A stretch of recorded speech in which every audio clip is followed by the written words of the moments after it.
Hey guys, welcome in. Hope you're having a great Monday. Hope you had a fabulous weekend and Mother's Day. It's Rob Kendall Show. We got a jam-packed program for you. If you're new to the show, welcome. What we do here, we do 3 hours a day, every Monday through Friday.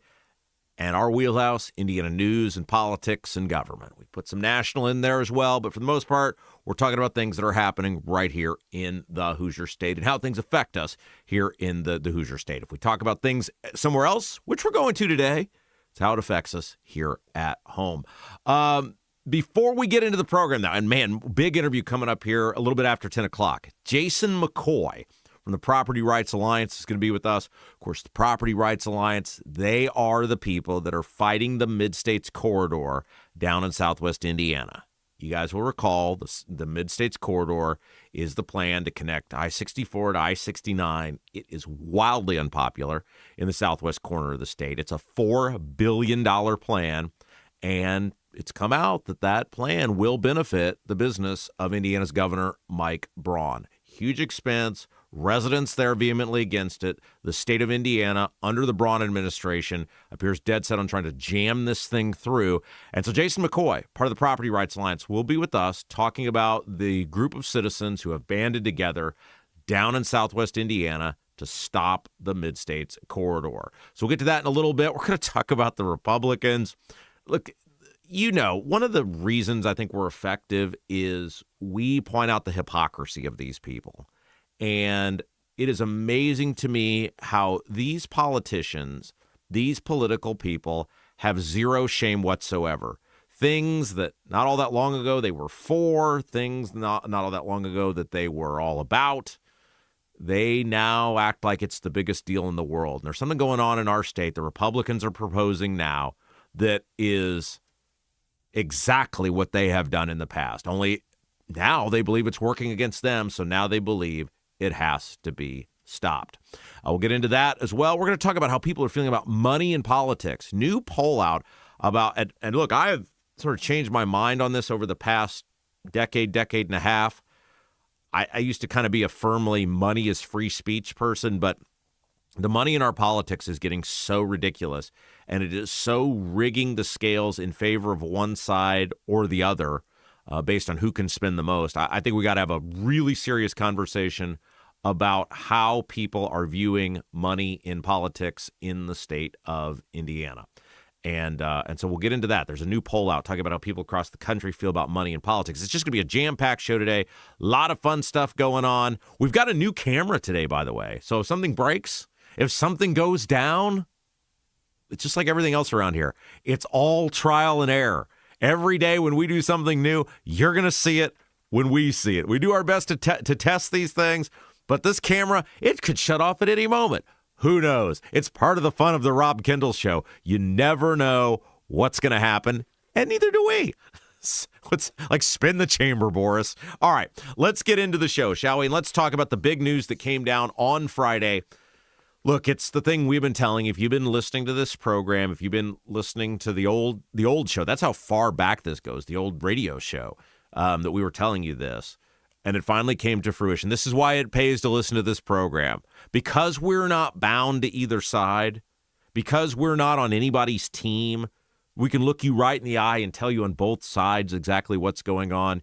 You get information that you're not going to get anywhere else in any media outlet. And I had that conversation with somebody over the weekend. They were talking about, in fact, we were talking about the media's, the conservative media's refusal to hold Diego Morales accountable. And they said, like, why won't some of these high-profile talk show hosts, why won't they say the stuff about this guy? Why don't they say the stuff that you say? And I said, because there is, even the people who are independent, there's still a part of them that wants to be accepted, that wants to be liked, that wants to get invited to things, that wants to be a speaker at a Lincoln Day dinner. Even the kind of people that share our political views, there's still part of them, most of them that crave some level of acceptance or a lot of level of acceptance from the political class.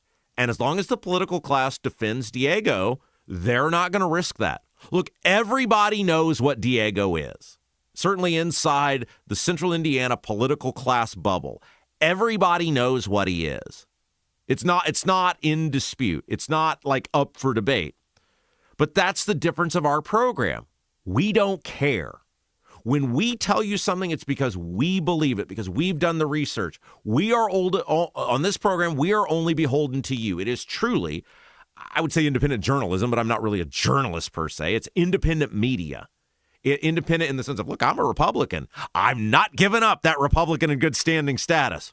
But I am independent in the terms of my thought and having the ability to look at all the sides and tell you what's going on. And so in the case of Virginia, the popular battle cry from people in the state of Indiana who wanted redistricting was "but Virginia."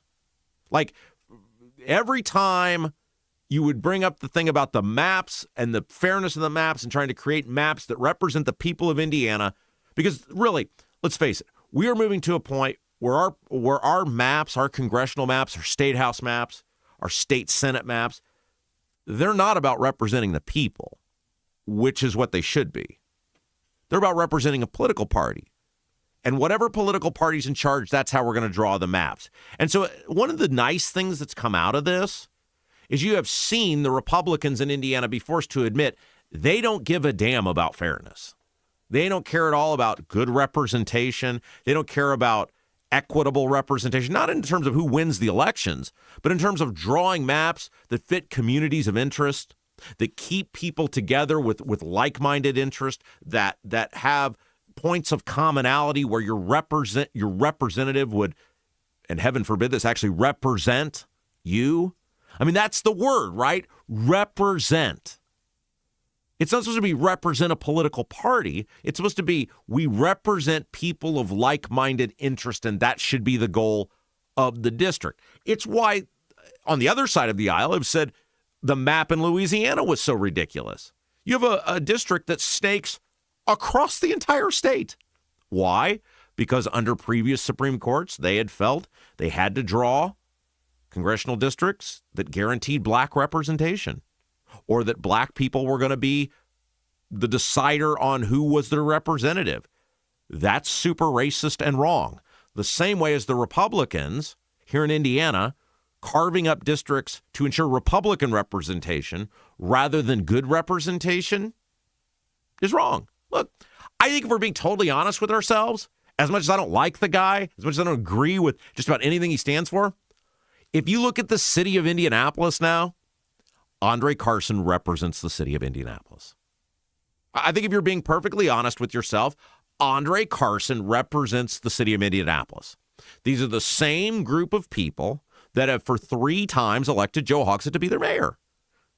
I don't think there's any debate or discussion here about what the city of Indianapolis is. And the Republicans have drawn these congressional districts to protect their other representatives, mainly Victoria Sparks, and they have made Indianapolis sort of its own congressional district now. They've drawn out any hints of the suburbs. They've moved parts of the district, including Indianapolis, down. I think Andre Carson represents Indianapolis. I think he's a good reflection of what the city's become. Our maps are really good. The Indiana congressional delegation maps are really good. If you look at Indiana, we're about a 60% Republican state. 7 of the 9 seats are Republican. I think you could actually make it 6 out of 9 be Republican and be a more reflective representation of our state. But in terms of, do these maps reflect our state? I think they do. I think if you look at the House and Senate right now, our state House and state Senate maps, Indiana's probably is a supermajority Republican state. It's reflected in the maps. Now, is it 40 Senate seats Republican? I don't know. But the point is, when people kept coming back as but Virginia, but Virginia, but Virginia, I'm listening to this going, first of all, I don't live in Virginia. I don't pay taxes in Virginia. I live in Indiana. I care about my representation being fair. And again, if we're being honest with ourselves, what have the Republicans done where you would be super excited about scaling a map to give you more Jefferson Shreves, more Aaron Houchins, more Jim Bairds? If you're being honest with yourself, you'd say nothing. You'd say nothing. And so when the But Virginia people were screaming during the redistricting battle here in Indiana, I kept saying all the way back into the last fall, this is going to get overturned at the Virginia Supreme Court. The Virginia Democrats can do this exercise however they want. It's going to get overturned at the Supreme Court. The law and the Constitution of Virginia was ironclad, and it was patently obvious. The Democrats were brazenly breaking their Supreme Court Constitution. And on Friday, the Virginia Supreme Court confirmed what I have been saying for almost 6 months now, which is indeed the Virginia Democrats acted in an openly unconstitutional manner, and they struck down the map. They struck down the referendum vote. They struck down what would be the new maps, and Virginia will proceed with the status quo. So now, for all the people who were really, really mean to me for the past 6 months, shouting, but Virginia, oh, Rob Kendall's a wimp. He wants to have Indiana play by the rules, but Virginia doesn't have to. And all the names, and I'm a this, and I'm a that, and a rhino, and a uniparty. And can I get my apology now? We were right. Virginia Democrats didn't follow the rules, the patently obvious rules of their Constitution. And you could tell this, not that you needed further affirmation, but you could tell this in February when there were arguments in front of the Virginia Supreme Court. There was arguments about stopping the referendum altogether. And basically what the court said at the time, if you were paying attention, and of course, this is the problem, right? So many people in politics are so just emotional about everything. They don't read. They don't understand. They don't take the time to learn what's going on in these other states. It was obvious in the line of questioning that came from the Supreme Court in Virginia that they were going to throw that referendum out. Because basically what they said in February was, okay, we're going to let this referendum go forward, but we are not, wink, wink, in any way guaranteeing that it will stand once it goes forward. If it passes, we're not in any way. You guys can do this if you want. We're going to have our say when it's all said and done. And the Democrat governor and the Democrat legislature in Virginia made the choice to proceed. They should have known it was going to go down. Now, let's talk a little bit about how Virginia actually works, because then we're going to get to the ridiculousness of the Democrats. See how we do it here? We started with the ridiculousness of the Republicans. Then we're going to get to the ridiculousness of the Democrats, because everyone is awful. Everyone is awful. So under Virginia's Constitution, the General Assembly has to pass a constitutional amendment not just once, but twice. Once before a regularly scheduled legislative session and once after. That's the key, right? It's ironclad. There's no debate. There's no discussion. You have to pass a constitutional amendment once before a regularly scheduled session and once after. In the case of redistricting, the Democrats voted on redistricting the first time last fall while an election was actually going on. There was not the before and the after to send a question to the voters. It was just patently obvious that this was going to go down. Democrats wanted to ignore that. Democrats wanted to believe, hey, the Supreme Court is going to, under pressure, give in to us. But writing for the majority, Justice D. Arthur Kelsey wrote that the legislature submitted the proposed constitutional amendment to voters in a, quote, unprecedented manner. Quote, this violation irreparably undermines the integrity of the resulting referendum vote and renders it null and void. The Democrats, by proposing this amendment and voting on it the first time, while early voting last fall was underway, because remember, Virginia has off-year elections. Their governor's election was in 25. They're not even years. Them in New Jersey, I think, or there may be one other state, a couple other states. But most states are on the even years. Virginia's on the odd years. They presented the referendum vote while early voting had already started. Knocks it out. It's obvious. There was no doubt about any of this. Now let's get to where the Democrats are ridiculous, because immediately after the ruling came down, the Democrats in Virginia said, we're taking this to the Supreme Court. They like the U.S. Supreme Court. I'm sure Clarence Thomas is going to love that. I'm sure Clarence Thomas is like, please, yes, bring this to the U.S. Supreme Court. But they immediately also start, the Democrats do, with the MAGA stole the election stuff. And I'm reading this going, you people are just the most pathetic people imaginable. Your Constitution was crystal clear that you couldn't do this. The judges in the hearings earlier this year, before the referendum even went forward, basically told you this is going to go down if you do this. And let's talk about how Virginia Supreme Court justices are selected. This is a very weird way to do it, but it's actually probably the most quote-unquote bipartisan way imaginable. Virginia Supreme Court justices, there are 7. There's only 5 in the state of Indiana. Virginia Supreme Court justices, there are 7, are selected by the legislature. By the legislature, which oftentimes is bipartisan. You know, Republican House, Democrat Senate, Republican Senate, Democrat House. Virginia's a swing state. They have Republican governors. They have Democrat governors.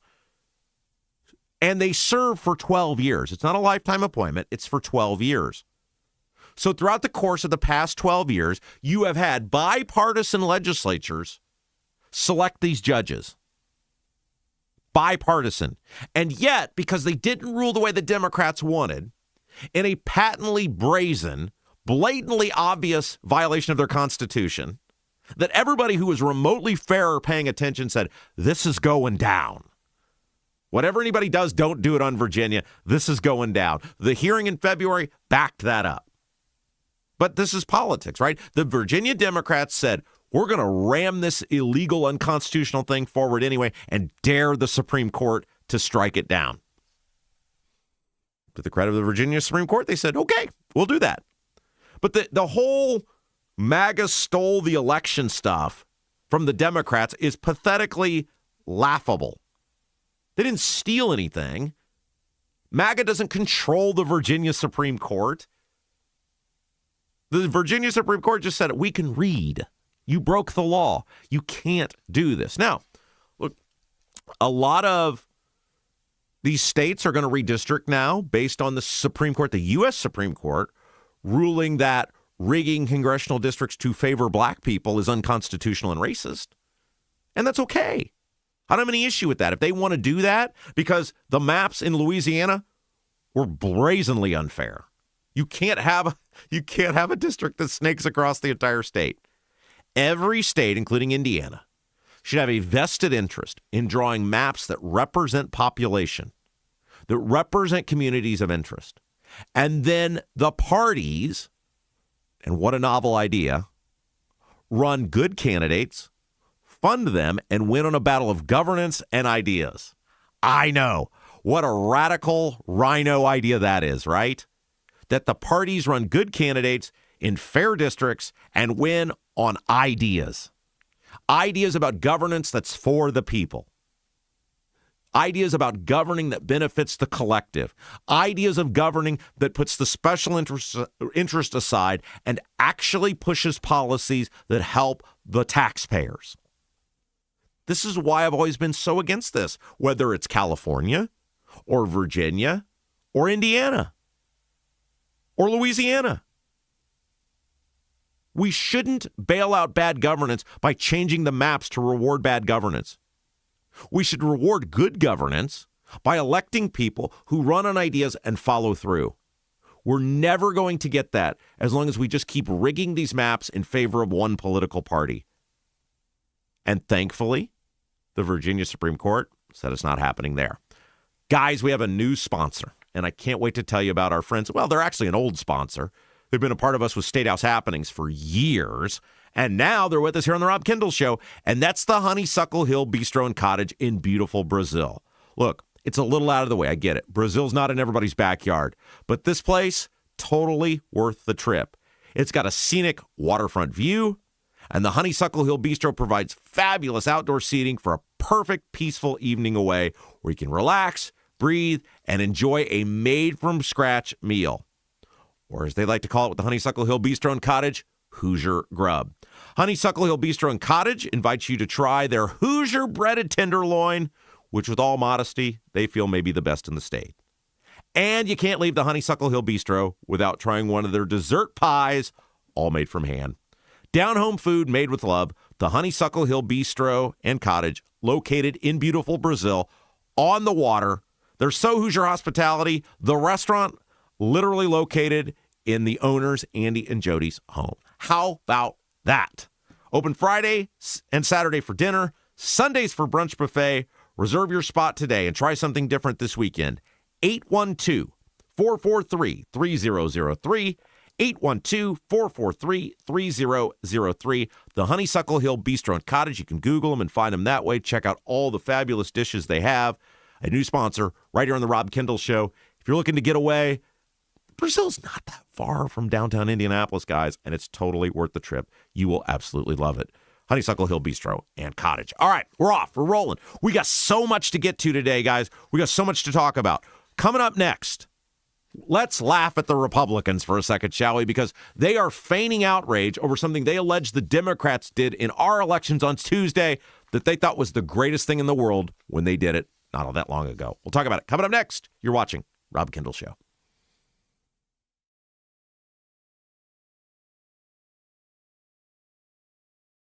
Are you seeing cracks in mortar, moisture working through walls, facade or structural failure beginning to surface? Bramwell Mackay sets the standard for exterior and structural building solutions. Our 40-year master masons and industry experts address moisture intrusion, failing foundations, masonry deterioration, and more. From preserving historic landmarks to addressing modern building envelope issues, Bramwell Mackay delivers full-spectrum service with white-glove professionalism. In Indianapolis, call 812-33-BRICK. 812-33-BRICK. Buying a home or thinking about refinancing? Work with someone local who understands the central Indiana market. Gary Tedrow with Verity Mortgage helps homebuyers and homeowners explore options for purchasing, refinancing, or even consolidating higher interest debt through their mortgage. Gary's approach is simple, clear advice, and personalized guidance, so you can make confident decisions. Visit loansbygary.homes to learn more or get started today. You've got nothing to lose but dollars on your mortgage payment. So call for a free, no-obligation quote, 317-695-5179. Gary Tedrow, NMLS number 179207 with Verity Mortgage, NMLS number 70345, an equal housing opportunity lender.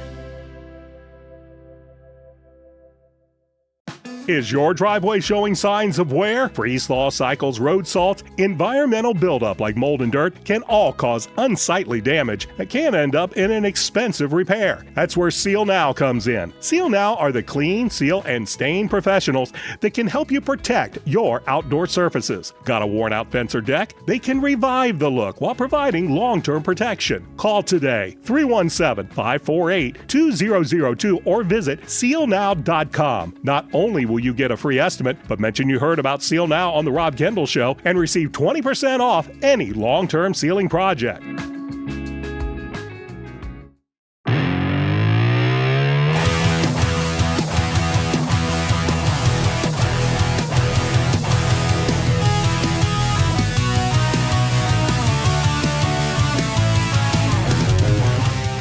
Hey guys, welcome back. Rob Kendall Show. Coming up here in just a little bit, Jason McCoy from the Property Rights Alliance is going to be with us. We are going to talk about the Mid-States Corridor. That's that plan by the governor to spend $4 billion on a road that benefits his business. We told you guys months ago when we took this thing down, it was going to come back. They're trying to bring it back. We're going to keep this story in the news. We'll get to that in a little bit. But first, couple of housekeeping items. You guys asked about the mug. It's a mug for the radio program of our friend John Rust. John Rust, sponsor of our third hour here on this program, and he was kind enough to give me a mug, and I said, I'll put that out there. I think every day we're going to try to do some new trinket to have discussion with the show. So John Rust program, which you can hear on Freedom 95.9. It's on the weekends, and then I think also Tuesday morning as well. Of course, John has been kind enough to sponsor our third hour that we bring you each day here on the Rob Kendall Show. housekeeping items. Let's thank our fabulous friends who contributed over at robkendallshow.com over the weekend. Oh, my gosh. You guys were amazing. We got Christopher and Andy and Lael and Gina times 2. Gina loves us so much she contributed twice. And Joe, I don't know if it was a mistake, but we're giving her credit for twice, so you can't take it back now, Gina. Thank you guys to each one of you who's supporting our program over at robkendallshow.com. If you haven't done so yet, if you like what we do, if you're like, man, I love this all local content, that's a great thing about our show. We're like the little engine that could here on this program, and we're a family, and we're all in it together. And like I said, hundreds and hundreds of you guys have done so. Head over to robkendallshow.com. We've got a support button up there, whether it's $1, $10, whatever it is, we take it, right? And then we use it to do things like keep Jason eating.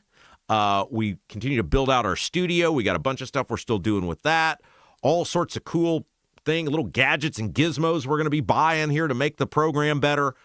We said this, went into this on our 50th episode. I think it's on Friday I went into this. We have not only hit, but exceeded every growth target I had for this show when we started.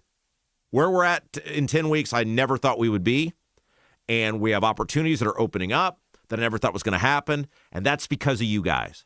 The generosity of the Rob Kendall Show viewers, you guys are with us. Man, we can't thank you enough. RobKendallShow.com, that's where the support button is.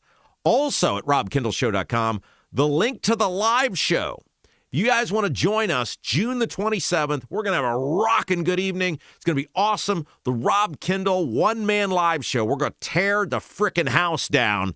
And it's really a celebration of you guys. It's really a celebration to say thank you for helping us get this show off the ground. Thank you for being a part of the family with me, with Jason. And we're going to do it at Mad Hatter Comedy Club and Event Center in Greenwood. We tried to make the tickets super affordable. All the lower level, the VIP seats are going to get a meet and greet this time. And I'm going to do it after the live show this time so we can spend some more time together so that hopefully everybody doesn't feel rushed. And really, again, from the bottom of my heart, this is the best way I could think of. Look, I unfortunately just can't meet thousands of people in person. I can't do it. But I can do things like this. And so it's a great opportunity for all of us to get together. Those of you in the YouTube chat who have become friends and like family with your fellow chatters, this is your chance. Don't wait on these tickets, guys. Like we warned you last time, they'll sell out. And when they do, they're gone. I think the setup this time is not going to enable the extra tickets to be printed like we did the last time. So just do us a favor. Get those tickets now. RobKendallShow.com. The link is right there. We've also got MadHatterShows.com. That's the direct link. If you don't, we encourage you to go to RobKendallShow.com so we get the click, of course. But MadHatterShows.com, you can get your tickets there as well. Join us June the 27th. We can't wait for you to spend time with us. All right, one other thing, then we'll get back to the program. If you haven't done so today, like, share, subscribe. That's our motto around here. First of all, give us that thumbs up. Hit that little thumbs up button there on the YouTube feed if you're watching us live. That really helps us grow this show. The YouTube algorithm, they love participation. And so that thumbs up really does help us with this program. Also, share the feed. Facebook, Twitter, wherever you're listening from, wherever you're watching us from. Share that feed. Get it out there. Tell the masses about the Rob Kendall Show coming your way 9 until noon each day live on YouTube. And then last, but certainly not least, subscribe to our channel if you haven't done so yet. If you haven't done so yet, subscribe to the channel. Let people know you're watching, you're listening to the Rob Kendall Show each and every day. Okay, let's talk a little bit about the Republicans' response to something that allegedly happened on Election Day. This is great, guys. Okay, so the Republicans are mad in Indiana now because allegedly, now there's no proof of this other than certain groups have posted about it, but there's no proof it happened.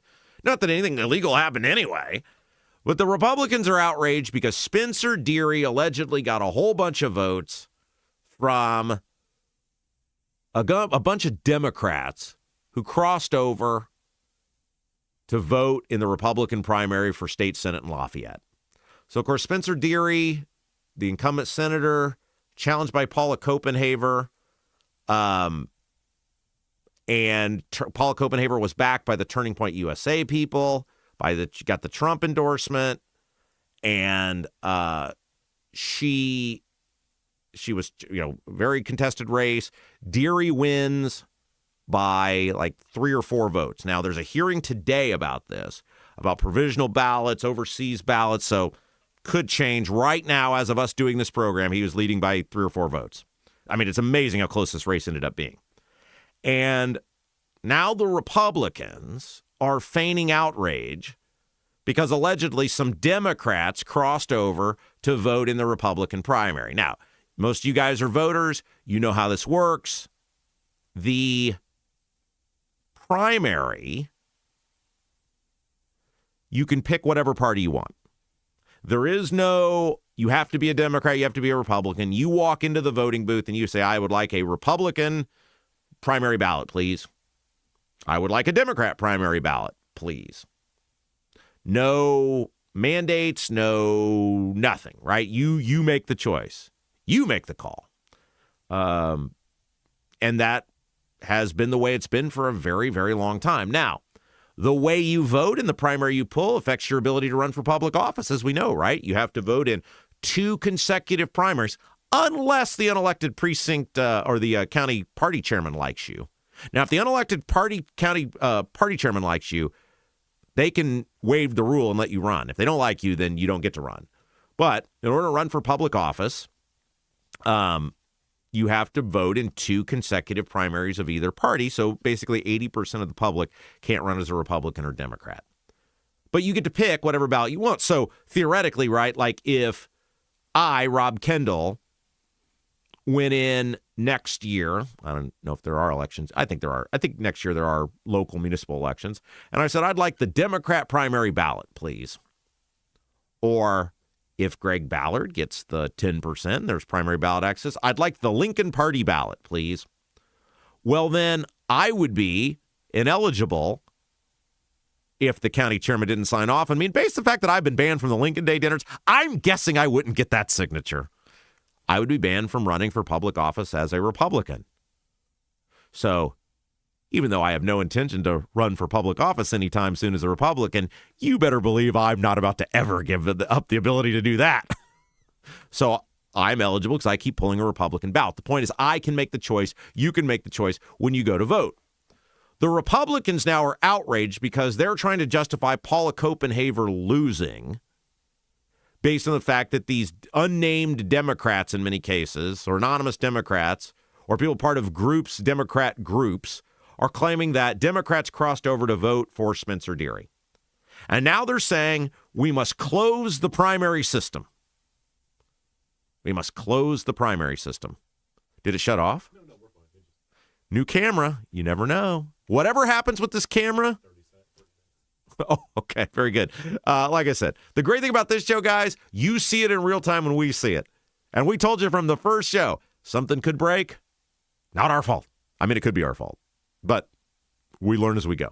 Anyway, so the Republicans now are outraged because as of right now, they couldn't close the deal in the Spencer Deary primary. And their excuse on that is, well, Democrats crossed over to vote for Spencer Deary. And so they want to close off the primaries. What that would mean is that instead of you having the freedom to walk in and pull whatever ballot you want, walk up to the clerk on Election Day and say, my name is Rob Kendall. I'd like a Republican ballot. My name is Rob Kendall. I'd like a Democrat ballot. You, presumably, by the time the candidates have to file, have to declare a party. You can't make the choice in April going, man, there's a really hot contested sheriff's race that popped up here. I'm kind of interested in that. Sure, I probably vote Republican a lot of the time, but man, this Democrat sheriff's primary is important to me. I'm going to vote for the Democrat. No, you don't have the freedom to do that. You'll have to declare when the candidates declare. And I guess in the minds of the Republicans, that's going to choke off their bad candidates not being able to appeal to the most amount of voters. See, the Republicans always talk about a big tent, right? That's one hypocrisy with all of this. I don't know what that was. We're going to have to put some sort of glue on that. The The Republicans always talk about the idea of a big tent, except they want the big tent on their own terms. They want to be able to dictate how everything operates, and then you just come be a part of that and go, oh my gosh, this is so great, rather than actually appealing to people that they need to appeal to, primarily conservatives, liberty-minded people. And so what they want to do now is say, well, we're going to fix this issue by making you have to declare in February. Sure, you don't know anything about the candidates yet because there hasn't been a campaign. You haven't had a chance to hear everybody talk. You won't know anything, but you got to make a choice that, sure, you have to pay for the other party's primary. We're going to force taxpayers to pay for Republican and Democrat primaries.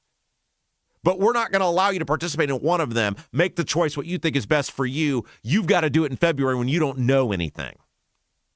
Now, this would be bad enough if it were just a policy idea. But then we bring in the hypocrisy of the whole thing. And the hypocrisy of all of this is that not all that long ago, the Republicans intentionally did the exact thing they're claiming to be outraged now about and thought it was the most hilarious thing. It was public. It was brazen. They were doing it. They thought it was the funniest thing in the world. Let's go back to 2008. Barack Obama running against Hillary Clinton. So we're not talking about something from like the 1950s here, guys. We're talking about less than 20 years ago. Obama. And remember, Obama was ahead of Clinton, but it was still kind of close, and there was still a chance that she might be able to make a comeback.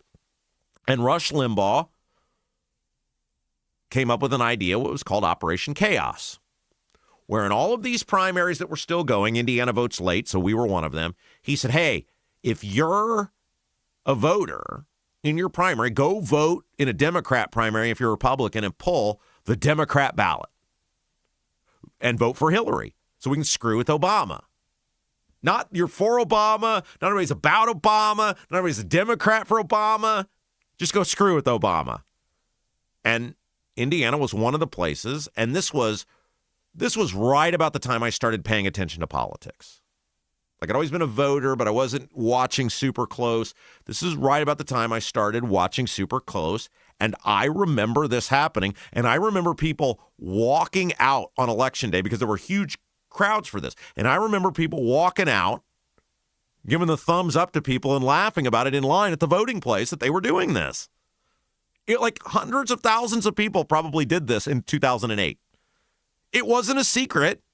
The Republicans, as a party, were openly talking about it, where they were crossing over into Democrat primaries to screw with the Democrats. And people thought it was hilarious because it was.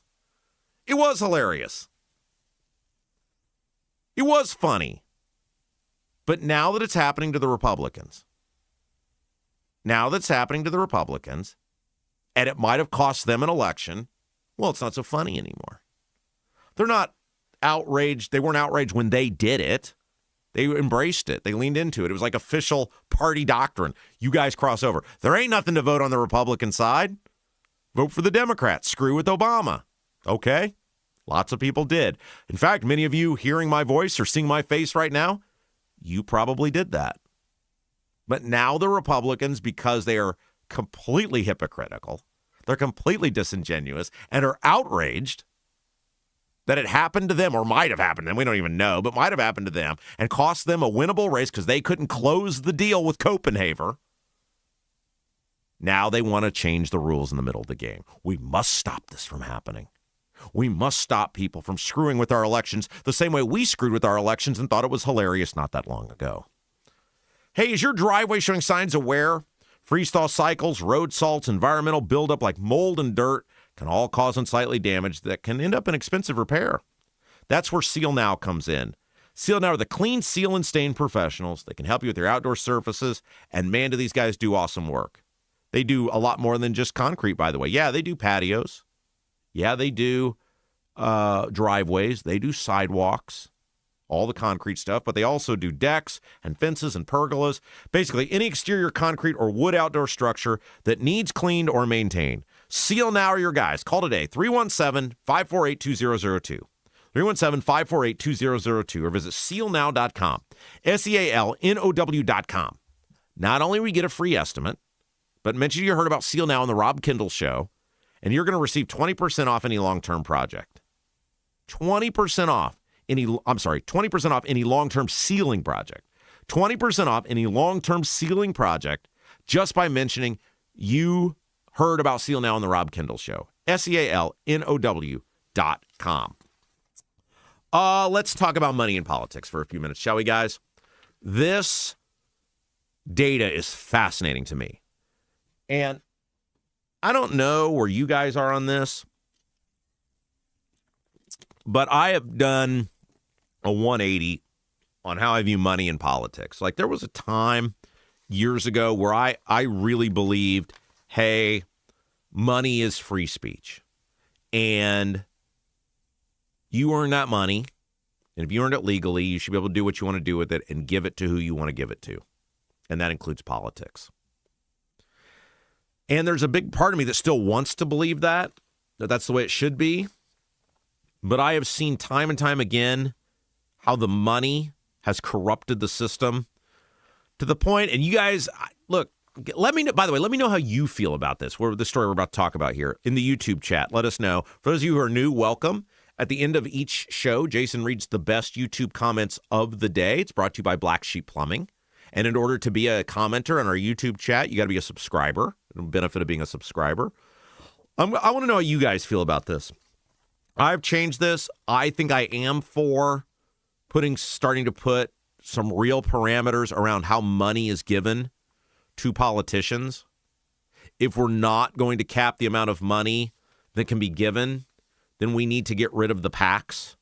We need to get rid of the dark money groups. We need to say, if you're going to give money, you have to give it directly to the politician. We need to lift the caps, like those that could be given to congressional candidates, and just ban the political action committees. I mean, there's just too much money flowing in.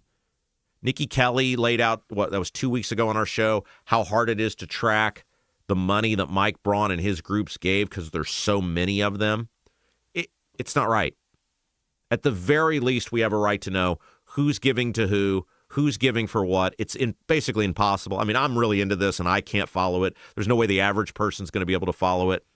And so here's this polling from Politico. And look, I am at a point now where I think I am for monetary caps, period, because poor people have no chance in most cases to serve, especially any sort of higher office.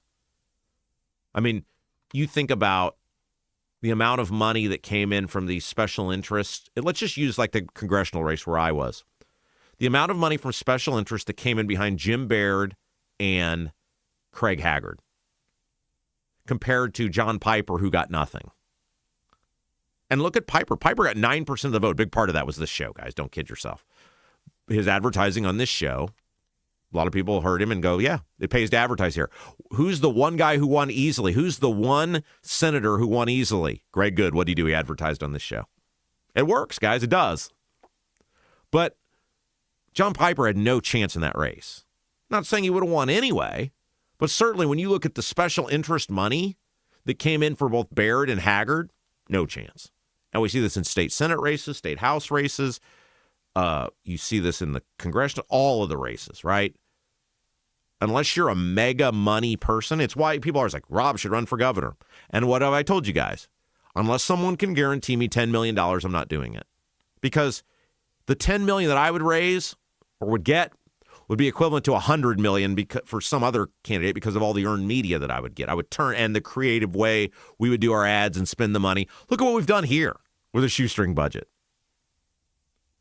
But my point is, even with $10 million, you would likely be outspent 10-1. $10 million would make it an even playing field in terms of what we would turn that into with earned media, but you would get outspent 10-1. The average person would have, even with $10 million, would have no shot to be the governor of Indiana. That's ridiculous. So according to Politico, it's a Politico poll, 72% of Americans say there is too much money in politics, with just 5% disagreeing. That's overwhelming, guys. This includes, and this is bipartisan, by the way, 80% of people who voted for Kamala Harris, 77% of Trump voters, 39% say money can outright buy results, and another 34% say it can influence them, if not buy them. So 73% of the public believe money can either outright buy results or influence them but not buy, or have influence them but not buy them. So money dictates our elections according to 73% of the public, which matches right up with the polling results of 72% saying there's too much money. 61% say billionaires have too much influence over U.S. politics. 75% of Harris voters say that, but even a majority of Trump voters, 55%, say that. 41% of people say special interests have too much influence compared to 23% who oppose, so almost 2 to 1. 40% say foreign governments have too much influence compared to 21% who oppose, so 2 to 1. 53% view money as corrupt and in need of stricter regulation, and that includes 56% of Trump voters. So the public gets it, right? These people who give to candidates, like I'm talking the big donors, right? They ain't running soup kitchens. They're doing it for a reason. The consultant class, the donor class, the lobbyist class, it's industry, guys. It's industry. People make handsome livings doing this stuff. And everything they give or their clients give, they want something in return. Why do we keep getting screwed on utilities? Look at how much the utilities give to the politicians. You pick your favorite industry. Look at why they watered down the data center language that would have protected people from data centers this past year, or forced data centers to give bigger portions of their profits back to municipalities where they build the data centers. The data center people spent huge amounts of money at the end of the session to lobby the lawmakers. The public gets it. The public understands that there's too much money in politics. And the money that's coming in, for the most part, now I'm not talking about some guy who gives $50 to his friend who's running for county council, or $100 to his friend who's running for county council. We're not talking about that. We're talking about thousands of dollars that flow into these candidates, either to the candidates directly or through political action committees, or now these nonprofit dark money groups like the bank's affiliated group used in the property tax fight for education, right? 72% of the public saying there's too much money in politics. They're right. There is. We have to give regular people an opportunity to be a part of the political process. Everything our politicians are doing is forcing regular people out of the political process. Unless you have huge money behind you, it is virtually impossible to win elections on a grand scale. Normal people should be able to run, and if we cut out the special interest, if we cut out the money that flows from the special interest, I think you're going to get more and better people running for public office. Speaking of regular people that do good work, Lauren Wilson, realtor with That Properties, she would love the opportunity to get you ready for your next move. Buying a home, selling a home, both. It's all about planning. It's all about strategy. It's all about getting a plan in place and then executing that plan. And sometimes that plan can start years before you ever even make the decision. That's where you want to talk with Lauren Wilson with That Properties for your next move. 317-590-2290. 317-590-2290. Don't leave your biggest investment to chance. Work with Lauren Wilson, a realtor who's a Hoosier lifer and a military vet and dedicated to a higher standard of service. 317-590-2290. All right, let's take a break. When we come back, Jason McCoy from the Property Rights Alliance is going to join us. We're going to talk about this fight to stop the Mid-States Corridor, that multi-billion-dollar road from 64 to 69 in southwest Indiana that would just conveniently benefit the governor's business. We'll talk about that next. Coming up next. We'll talk about it next. You're watching Rob Kendall Show. Right now, everything's expensive. That includes things you need around the house. If your water heater, water softener, or well pump goes out, or even if your toilet stops working, you could be looking at a major expense. Don't let your next call to a plumber break the bank. Call John at Black Sheep Plumbing. John is a Hoosier lifer who takes pride in and stands behind his work. That's why all basic services and repairs with Black Sheep Plumbing come with a 2-year parts and labor guarantee, with water heaters having a 6-year parts and tank guarantee. Call or text Black Sheep Plumbing for all your needs today and speak directly with John, the owner. 765-315-7558. That's Black Sheep Plumbing at 765-315-7558. Is your driveway showing signs of wear? Freeze-thaw cycles, road salt, environmental buildup like mold and dirt can all cause unsightly damage that can end up in an expensive repair. That's where Seal Now comes in. Seal Now are the clean, seal, and stain professionals that can help you protect your outdoor surfaces. Got a worn-out fence or deck? They can revive the look while providing long-term protection. Call today, 317-548-2002, or visit sealnow.com. Not only will you get a free estimate, but mention you heard about Seal Now on the Rob Kendall Show and receive 20% off any long-term sealing project. Hi, I'm Lauren Wilson, a realtor with App Properties.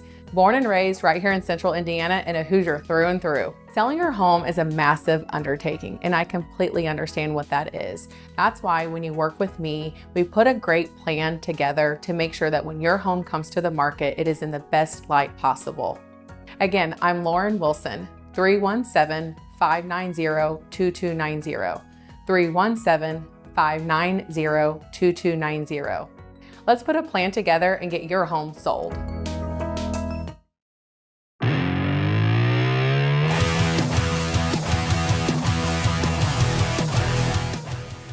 The governor wants the attention the Mid-States corridor is getting to go away. We're not going to let it. Let's get an update on what's going on in that rotten, no good, horrible project that, well, just conveniently would benefit the governor's business at the expense of billions of dollars to the taxpayers. Jason McCoy, our guy, Property Rights Alliance, joins us now. Hello. Hello, Rob.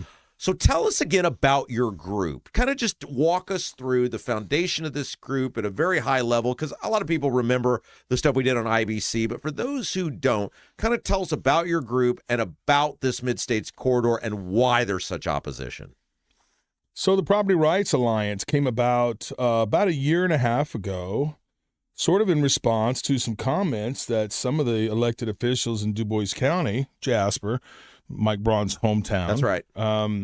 Said in response to some of the other opposition leaders, one of which was a fellow that's been involved in the fight against the Mid-States corridor for probably 6 years. I was in talking with Dean Vonderheide, the former mayor, and I said, what are you doing? Clearly 80% of people in Du Bois County are against this road. I don't think so, he said. And I said, well, yeah, he said, how do you know? And I said, well, this other fellow, Mark, he's had up coalition against the Mid-States corridor for the past several years. He's done all the research. He's been in all the rooms, right? He's been talking to people, and, he feels like everybody is opposed to it. And he said, oh, that guy, nobody's afraid of him. We see him all the time. Nobody cares about that guy. And it occurred to me when he said that, I thought, man, that's kind of disrespectful. Here's a guy whose home is not even in the path of the corridor, but who sees that it's not going to benefit the community as a whole, and he's trying to get good information. He's trying to put good information out there, and because he has a passive, kind, considerate air about him, you're not even taking him seriously. That kind of drew my ire just a little bit. And so he actually came to me at one point and said, hey, you seem to not be afraid to kind of, flex just a little bit. That's why we get along well. Can you? We do. Yeah, I like that about you, Rob. Do you have any ideas about how to oppose this? And I said, I do. And so that was sort of the impetus for developing the Property Rights Alliance, was getting some people together in a different group that maybe weren't afraid to get a little bloody, not literally, figuratively speaking. Yeah, right. Yeah. You guys have been so successful in drawing attention to the Mid-States corridor. Obviously, that's how I found out, was through you guys. You've done the polling. You've talked about all of these things. Why has your group been so successful? I asked this from you see all the time, whether the data centers or whatever, people are like, how do we successfully organize in our community? I'm like, Property Rights Alliance, those are the people. How have you guys been? Why have you guys been so successful? well, I don't want to take credit for it personally, but I will tell you. I would if I were you. Well, my naivete, I think, going into the development of the Property Rights Alliance, when I went in to talk to people about it, the attorney, Bill Kaiser for the RDA, Regional Development Authority, very authoritative name. Yeah. When I talked to Dean Vonderheide, the mayor at the time, Mark Messmer, who was a senator at the time, he's our 8th district congressman. I said, hey, listen, these people are not in favor of it. And I was just of the opinion. In fact, I think I even said to Bill Kaiser, you guys are not going to get to build this road. I mean, it's not going to happen. Right. It's simply not going to happen. And he said, of course it's going to happen. We've already made the decision that it's going to happen.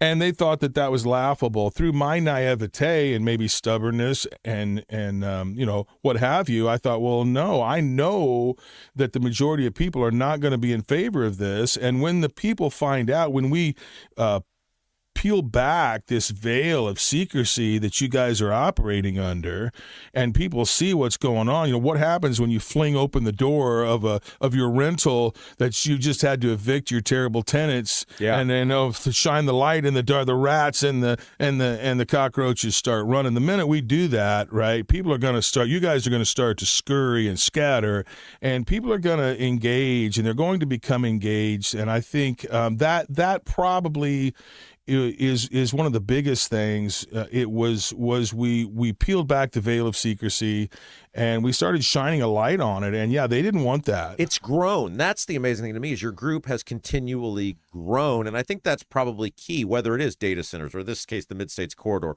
or any bad public policy. You got to have a couple leaders, right? But then out of that, you got to have the continued growth. And that's what I think you guys have done very well. Yeah, thanks. Yeah. So what happened was we started off with I was able to identify about a dozen people down there in Jasper who I knew were, business people in the community, people that were, everybody knew, that were vehemently opposed to it.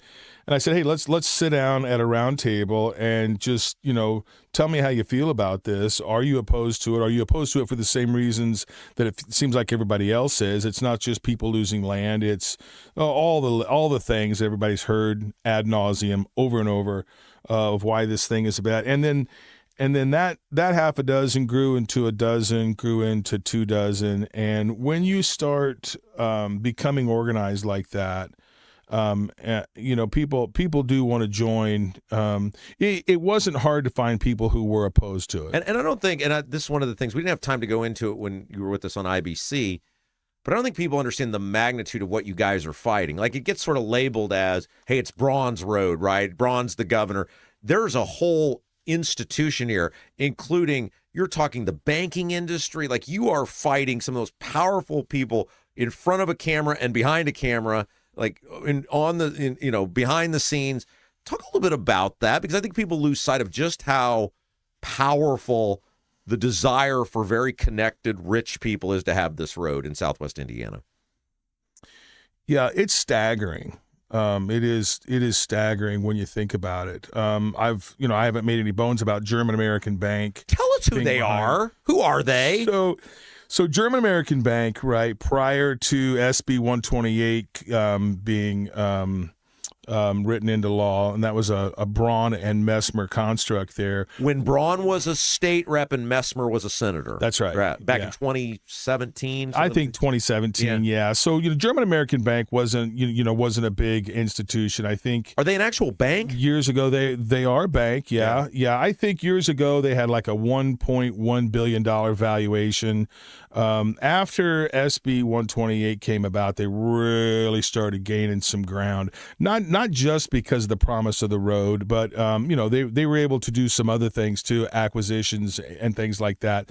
But if you look at the people, the main shareholders of German American Bank, they're all those Jasper oligarchs, right? All these Jasper, and when I say oligarchs, I'm talking about oligarchs. I'm talking about centimillionaires, not decamillionaires or multimillionaires. I'm talking about people who, between a couple of them, their cumulative wealth is several $billion. These people all happen to own trucking companies. They've got all their money in German American Bank, right? They all own trucking companies.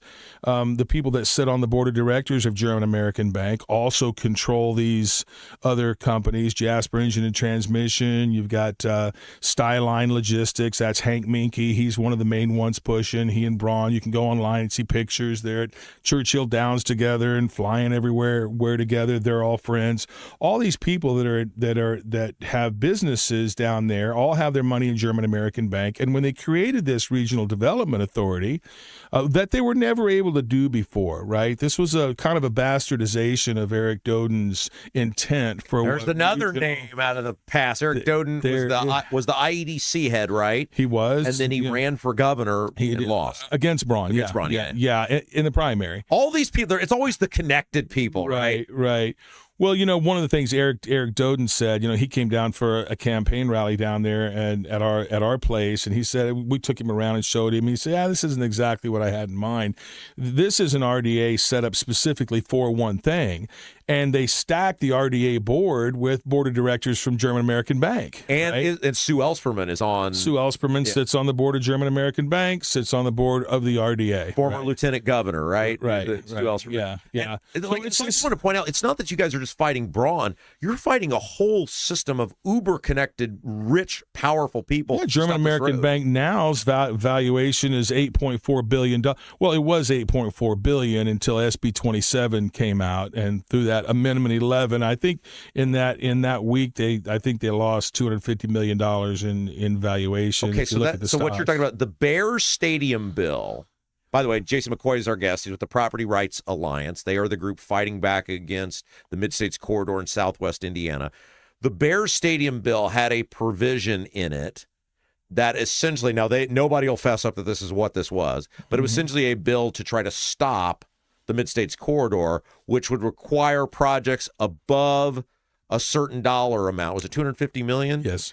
To have to go to the state budget committee for approval, which essentially would shine a whole new level of transparency and light on what these people are trying to do. That's right. That's exactly right. And they've lost like $250 million, you're saying? So if you just go back and you look at the stocks, right, prior to that, it was valued at this. I think within a week and a half after that, I think it had dropped in the neighborhood of about a quarter of $1 billion, yeah. So, do you ever get, like, you're the face of this, right? I mean, you got a lot of other people that are doing this with you, and I admire you because I make a lot of people angry, but I'm not costing somebody $250 million. Do you ever get worried, like, about your safety or like, oh my gosh, these people are going to come after me in the middle of the night or something? You talked about the Kleinhelter. They're calling you now, telling you they're coming for you. No, I'm not. I'm not here with Rob Kendall. I don't know anything about it. Who, Rob? Who? No, I know nothing. I see nothing. You talked about that Kleinhelter thing and how that got buried with the Orange County prosecutor, and through the state police. After Braun took over, got a lot of shady people down in the southwest part of the state. Well, I'll just tell you, while I was at a commissioners meeting in a neighboring county, talking to the commissioners about, hey, your county attorney right here is, in my opinion, directing policy with regard to this Mid-States Corridor. You guys have been all in the dark about it. He sat on the board of directors at German American Bank for 24 years, right? He's not telling you anything about it. In my opinion, this is a conflict of interest, right? He shouldn't be here. And during one of those meetings, a woman started screaming to stop talking and shut up and stop talking about the Mid-States Corridor, or she was going to kill me. Her exact words in a commissioners meeting. This is a public event. A public event. That turned out to be that attorney's wife. And charges apparently were filed, a probable cause affidavit, and ended up being investigated by the Jasper State Police, and as you can probably guess, was sent over and buried in Orange County. And so that was probably just sort of a crazy. Orange County doesn't seem to want any part of justice. What's the deal with Orange County? Well, I asked somebody about that once. I said, real quick, I just want to, most people know, they're long-time watchers, the Orange County prosecutor, Holly Huddleston, is the lady who got the Tom Kleinhelter case, the corrupt sheriff from Du Bois County. Yeah. She was the special prosecutor. That 80-page probable cause affidavit against him was given to her, and she did nothing with it. Yeah, that's my understanding. I don't really have my finger on the pulse of that. Not nearly. We'll take the lead on that one. But yeah, no, I was surprised, after a year of my investigation into that. I mean, look, if I went into a county commissioners meeting and, got angry over an issue I didn't like you talking about and said, I'm going to kill you, I would be in jail that day, right? You'd be in jail for a lot of things. I would probably have to answer for that. Yeah. But no, this person didn't, and after 9, 10, 12 months of nothing happening, when I inquired about it, I had found out that it had been sent over to Orange County to die. And one of the county councilmen. So they didn't even tell you you're the alleged person the alleged threat was made at. Nobody was like, "Hey, it's going over here." I had to track that down. In answer to you, that's kind of the long way around answering your question about do I feel threatened? No, it is upsetting. It is, but that if you're passionate about something, if you feel a certain way about something, if you think that there's some type of injustice, you're kind of supposed to stand up. And you ask how the Property Rights Alliance has gotten so much, wind under its sails. That's kind of how people initially in Jasper and Du Bois County and Martin County, where they want to take this road through, we're like, well, I mean, we just don't see that we have any power or control. And one of the statements that I have made when we have these meetings is, when you stand up and say the Pledge of Allegiance, right, that's not just something that you learned in kindergarten. There's an obligation associated with that. Right. And it's not just reciting something that you learned. Right. There are people that went off and fought and died in wars to preserve our right to due process. And if we have a bunch of elected officials that are just forwarding the desires of a few wealthy oligarchs, and if you really believe, well, that's just how things are and there's nothing I can do, you're not meeting your obligation. That's perfect. And that's why we do this show. That's exactly why you do this show. Yeah. That's exactly why you're obligated to expose things that you think are incorrect. Jason McCoy from the Property Rights Alliance is our guest. One of the guys that gets a free pass in this, and it kind of rubs me the wrong way, is Rokita. You guys have been tangled up, or people that are in your group have been tangled up in court with him on behalf of the state throughout this whole thing, right? I mean, yeah. Why does he get a free pass? What do you mean by that? Why? Well, I just don't feel like Braun gets all the blame on this, and it's like Rokita's the chief law enforcement officer for the state, and he's been taking people to court. Tell us a little bit about the court, like the people who've been drugged into court.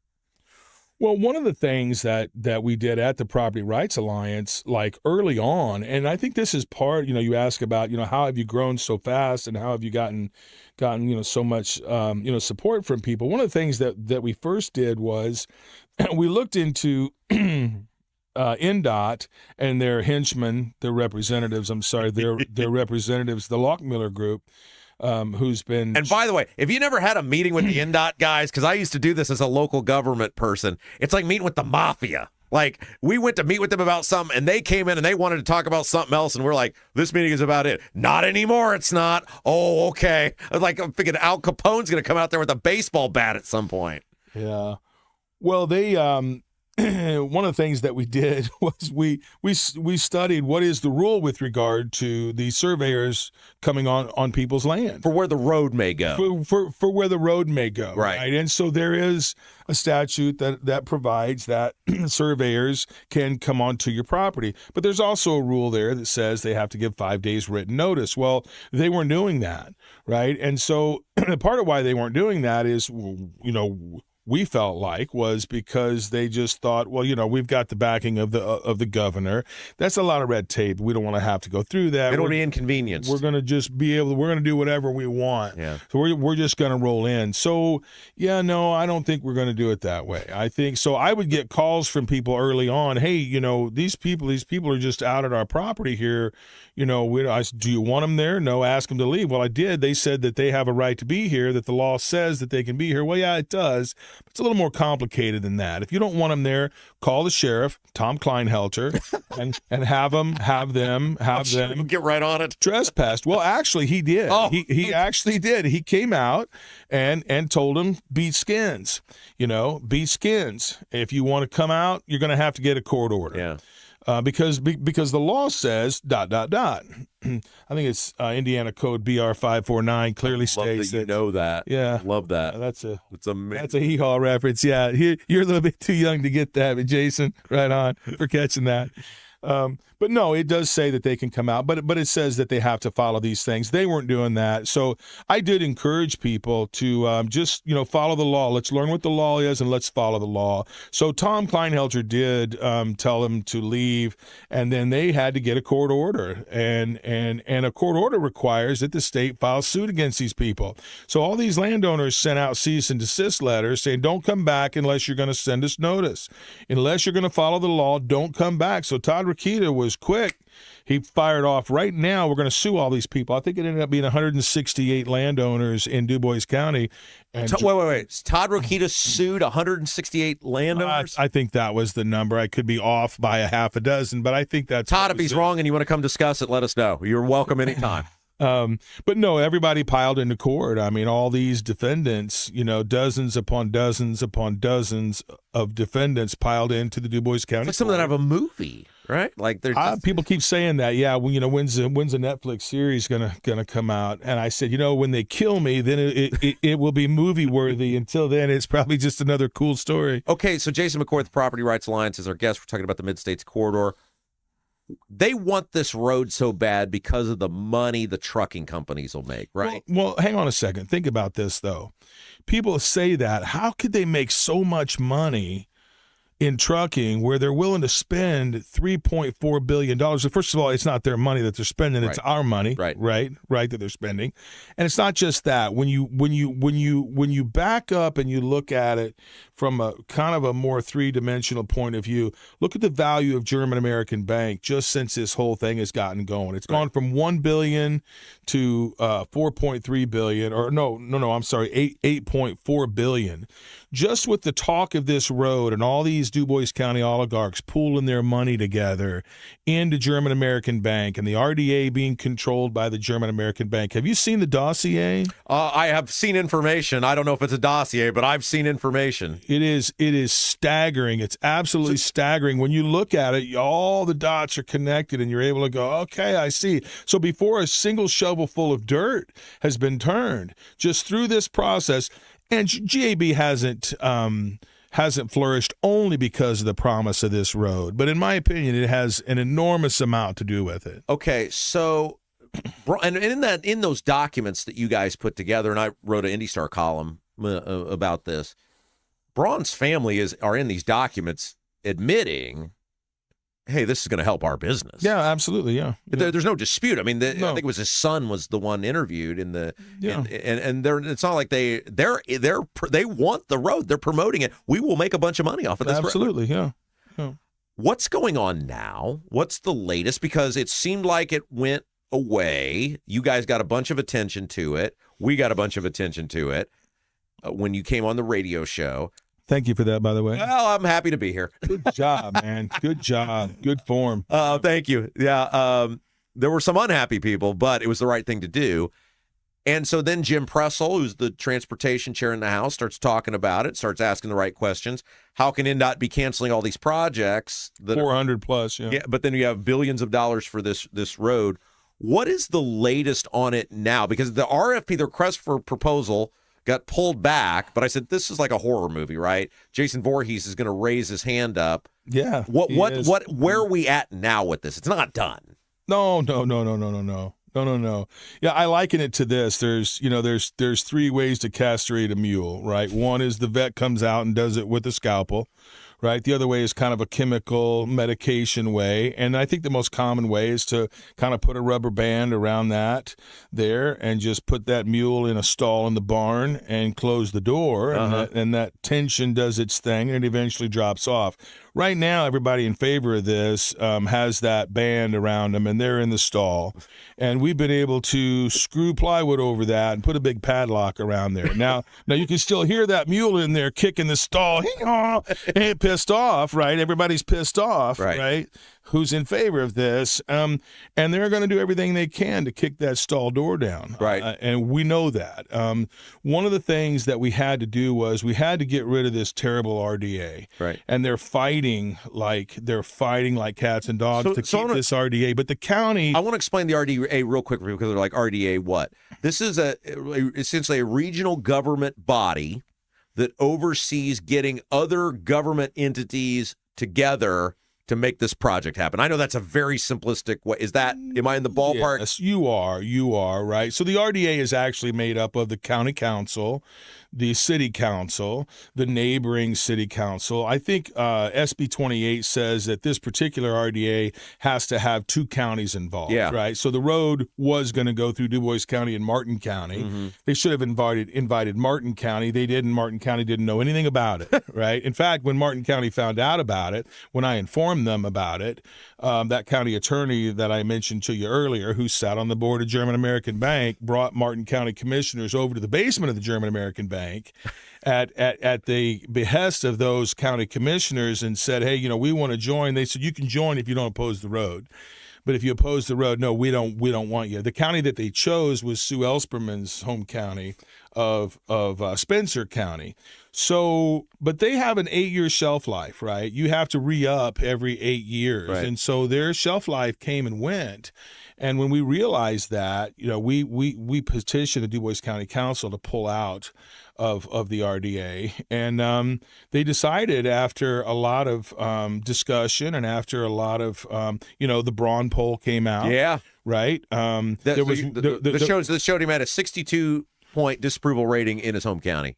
I don't like it when you say it that way. You keep saying a 62% disapproval rating. I prefer only a 16% approval rating, right? Because that's an accurate figure too, right? Only 16% of people approve. You're giving him a little more credit because there was a percentage of people that they didn't weigh in. Okay? They didn't know who he was. Yeah, so let's stick with a 16% approval rating from now on. Can we agree on that? Yeah, okay, perfect. Okay, all right, thanks. No, I know that I'm getting off of your question just a little bit. So the RDA, again, is made up of people who want this road. They are all Mike Braun sycophants, and most of them are board of director members of the German American Bank.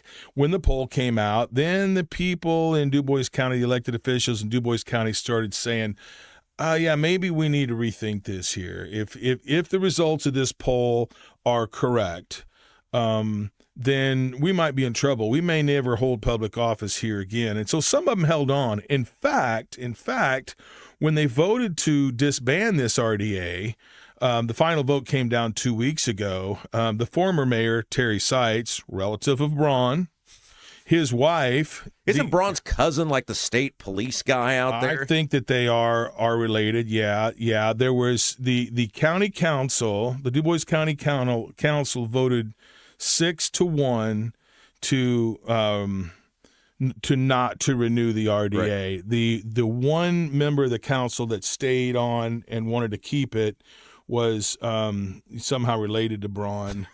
And she said that she didn't agree with the results of the poll, that it was a straw poll. She just couldn't get her mind around it. And, that was the second poll, right? There were 2 polls done, a local poll and then a statewide poll, and both results came back. There was actually a third poll that happened recently, last week.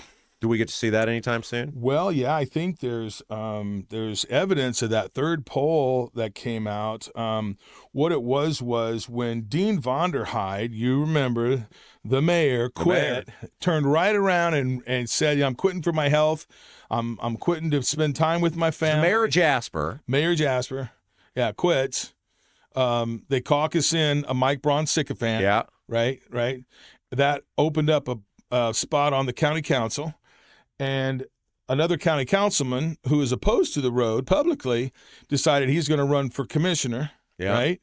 And Dean Vonderheide, the former mayor who quit for his health, Right. and Just recently, by the way. Recently said, you know what, I'm going to run for that spot, for commissioner. Feeling well enough to be a commissioner, but not well enough to be the mayor. Right. So, one of the things he said was somebody said that they overheard him chuckling, say, "Oh no, I won't have any trouble beating Doug Ubelor, for crying out loud," and so he didn't even really campaign. And this is the same fellow who I shared with you earlier that I said don't build this road. Yeah, people are opposed to this road, and so that election came last week, and Dean Vonderheide, the former mayor, got his gut stomped in to the tune of 73.4%. Voted for, and so seems people are very against the road. Yeah, so if Dina Lewis or anybody else wants to question the results of that last poll, they can take it up with the county chair, who is also the clerk of courts, Amy Kippenbrock.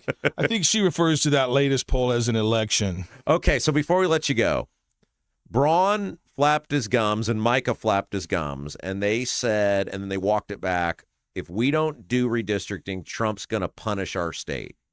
And then people ask them, well, then Micah deleted the tweet because that's what he does. He runs and hides when he says something stupid on social media.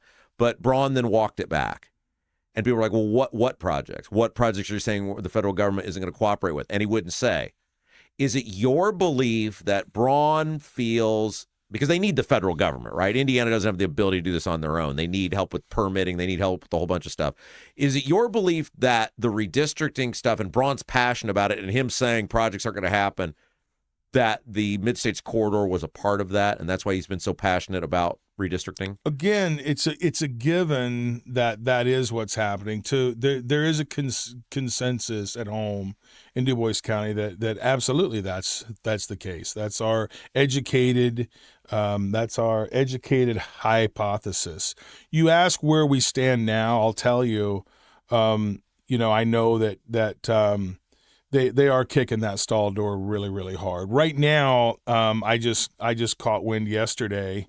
What's today? Friday. Today's Friday. I just caught wind yesterday that now they're trying to create a situation down there now where, okay, we're gonna stop the Mid-States Corridor. We're not gonna talk about it as a 54-mile 4-lane new terrain highway. Now we're just gonna try to cut it up into pieces, and we're just gonna try to get the most important part done. Forget about the Mid-States Corridor. Now we're just going to do kind of this bypass around Jasper, somewhere in the neighborhood of about $249 million. We're thinking that it's going to cost, right? And in that way, and this is talk that I'm hearing as of yesterday that's coming from people like Hank Minke, right? Who's one of Braun's cronies down there. Hank Minke's really been the person who's been pushing this the longest and the hardest. He really, really wants this. All right, if people want to know more about you guys, because I think this is you guys winning is a huge victory for our whole state. So I think we all have an interest in this, whether you live in Southwest Indiana or not, because we're all going to pay for it. And it's just bad government, and it's sort of government that needs to be exposed. How can people learn about the Property Rights Alliance? How can they keep track of what's going on and help you guys if they want to help you? Best way is to get on Facebook. I know that's archaic for some. I'm just kind of starting to figure it out. I'll be 60 this year, so I'm kind of a newbie to the Facebook. But our primary page is Stop the Mid-States Corridor.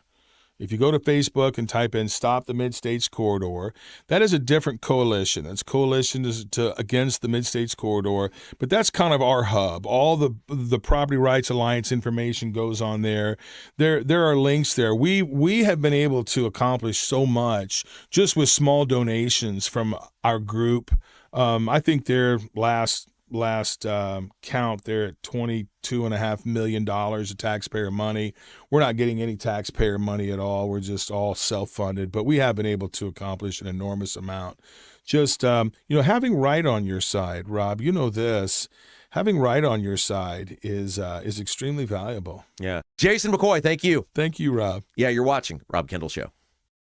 Is your driveway showing signs of wear? Freeze-thaw cycles, road salt, environmental buildup like mold and dirt can all cause unsightly damage that can end up in an expensive repair. That's where Seal Now comes in. Seal Now are the clean, seal, and stain professionals that can help you protect your outdoor surfaces. Got a worn-out fence or deck? They can revive the look while providing long-term protection. Call today, 317-548-2002, or visit sealnow.com. Not only will you get a free estimate, but mention you heard about Seal Now on The Rob Kendall Show and receive 20% off any long-term sealing project.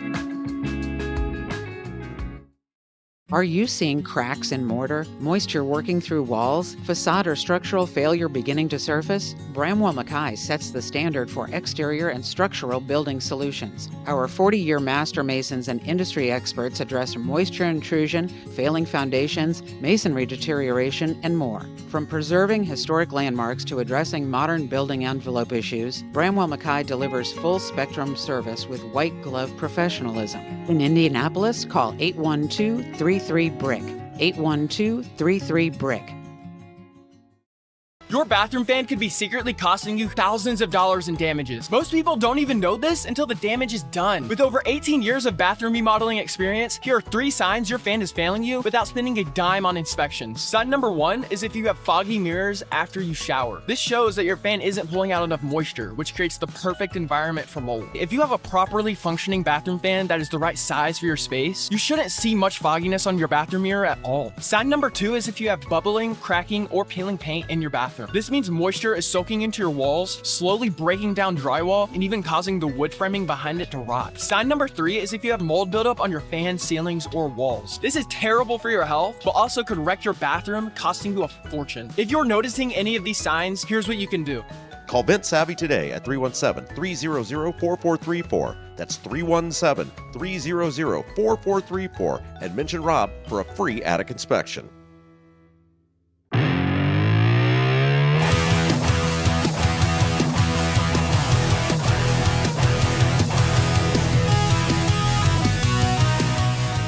Hey guys, welcome back. Rob Kendall Show. If you haven't done so yet, hit the thumbs up button.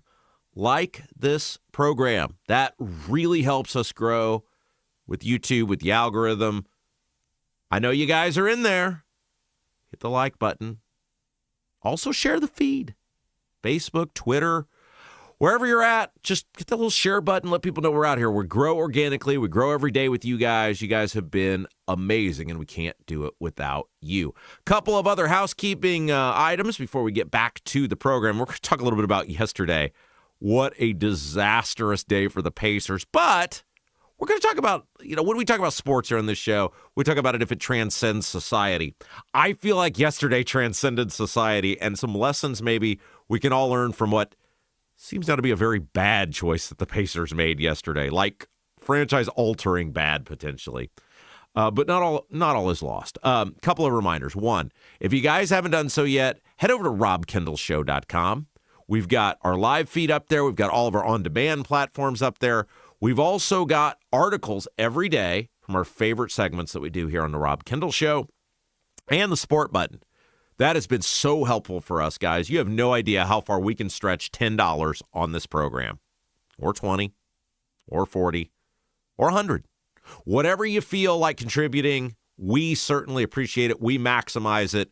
And look, I get these, when I send these emails out, it's fascinating. When you hit the support button over at robkendallshow.com, I try to email back every person who hits the support button. No matter how much you give, I try to say thanks for supporting our show. And the emails that we get back from you guys, or that I get back from you guys, saying how much the show means to you, how much you love the local content that you can't get anywhere else. It's just such an honor that you guys put so much trust in Jason and myself. And so that's what we do with it, man. We stretch that money. We make it work. And we're committed to digging in and doing the thing. And look, the growth of this program has been amazing. Far more than I ever could have anticipated. And that's because of you guys. And so we really do take your support very seriously. Hit that support button. RobKendallShow.com. Also up at RobKendallShow.com. Link to tickets to the live show. June the 27th. Join us. It's going to be such a fun evening. We're going to rock the house. If you had fun the last time, we're going to try to do it on steroids this time. We're going to bring the house down. We got meet and greet as a part of it for all the VIP folks. It's just going to be a great time. Celebration of you guys, celebration of you helping us grow this program. June the 27th, Mad Hatter Comedy Club Event Center in Greenwood. Be there. Join us. Let's have a fun evening together. Oh, one other thing. Look, I'll have to ask Jason when he comes on with us. I'm making an executive decision here. I think I'm ditching the desk. My back is really hurting. Like doing this for 3 hours. Here's what I realized. When I was at IBC, I had like 5-minute breaks 4 times an hour. I could get up. I can walk around. I can mosey around the hall. Then I have the news. That's like a 10-minute window. Felt like 10 hours. But I don't have that here. This is really hurting my back. I think I'm going back. Unless you guys feel very passionately about this, I think I'm going back to sitting in the chair. My neck started hurting. I went to see my chiropractor last week. He's like, "What did you do to yourself?" I was like, I think it's my show. So unless you guys feel very fun, then we can bring a second fern in. Jason's got a second plant. And so I feel like we can. Oh, there it is. That's what will become a second plant. So I think we can incorporate that in. So unless you guys feel very strongly about that to save my lumbar area, I'm gonna go to the back to sitting in the chair. Hey, let's talk about Double D's Barbecue for a second. Then we're going to get on to the Pacers and what they did. And look, some life lessons I think we can learn out of yesterday. Owners, you guys, look, they're open Wednesday through Saturday. Double D's Barbecue in Clayton. Right on, it's on 40, right near 39. It's a little bit out of the way, but totally worth the trip. A bunch of you guys have been there. You've talked about how outstanding it is. I know. It's great. Double D's Barbecue, it is authentic, wood-smoked, Memphis-style barbecue. Dennis and Tina's Duncan, they're the owners along with their son Garrett. They're from Memphis. They're not screwing around. They take their barbecue very seriously. Double D's food is cooked fresh daily. Make all their own sauces. It's all made from scratch, guys. And Double D's does catering. So if you got like a corporate type event, you got an office event, that would be something very different you could do to spice things up a little bit. They can customize the event, the menu to fit your event. They can also do themes. They've also got a food truck. So if you got some big festival or outdoor event or something, or even, hey, we're going to put the food truck out in front of the office, Double D's can do that as well. Again, located right there in Clayton, 40 and 39, Wednesday through Saturday. Get there early. Once the food's sold out, they're done because they make everything from scratch each day. See the full menu, ribs, brisket, more. Get info on their catering, all that sort of good stuff. DDBBQ317, DDBBQ317.com. Okay, let's talk about what happened with the Pacers yesterday because people are up in arms over this. And on the surface, this may seem like a really bad deal, and it could end up being a really bad deal, but there's more to the story than meets the eye, right? Sometimes in life, you got to take risks. Sometimes risks work out. Sometimes they don't, but like you gotta try. So let's talk about what happened yesterday. Most of you guys may be familiar about this, but for those of you who aren't. So last year, the Pacers made a trade with the Los Angeles Clippers for a center. Zubac is the guy's last name. One of the better players in the league. And again, I don't talk a lot of sports on this show. I do talk about it when it transcends society.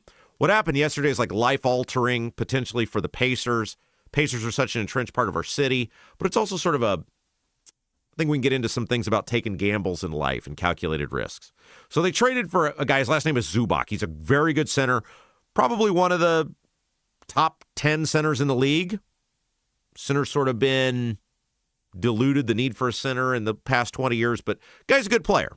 But they had to give up a lot to get this guy. They gave up a couple of good players, decent players, not tippy-top guys, but decent players. Benedict Mathurin, Isaiah Jackson, and then a couple of draft picks. One is an unprotected pick in 2029. And then they got to what happened yesterday, which was they agreed to trade their first-round pick this year if it was not a top 4 pick. Now, the way the NBA works, and again, most of you guys probably know this, but if you don't, there's no guarantee where you're going to pick, what exact pick you're going to get. It's called a lottery. And it's not like a lottery like where ping pong balls are popping around. It's a formula and numbers and all. It comes on a computer and all sorts of stuff. But there was a chance the Pacers, based on how bad they were this year, there was a 50-ish% chance they were going to end up with the top 4 pick. And then there was also basically a 50-ish% chance they were going to end up with a pick outside of the top 4. And the Pacers were sort of in a skip year with Halliburton being injured, and they knew they were going to be very good.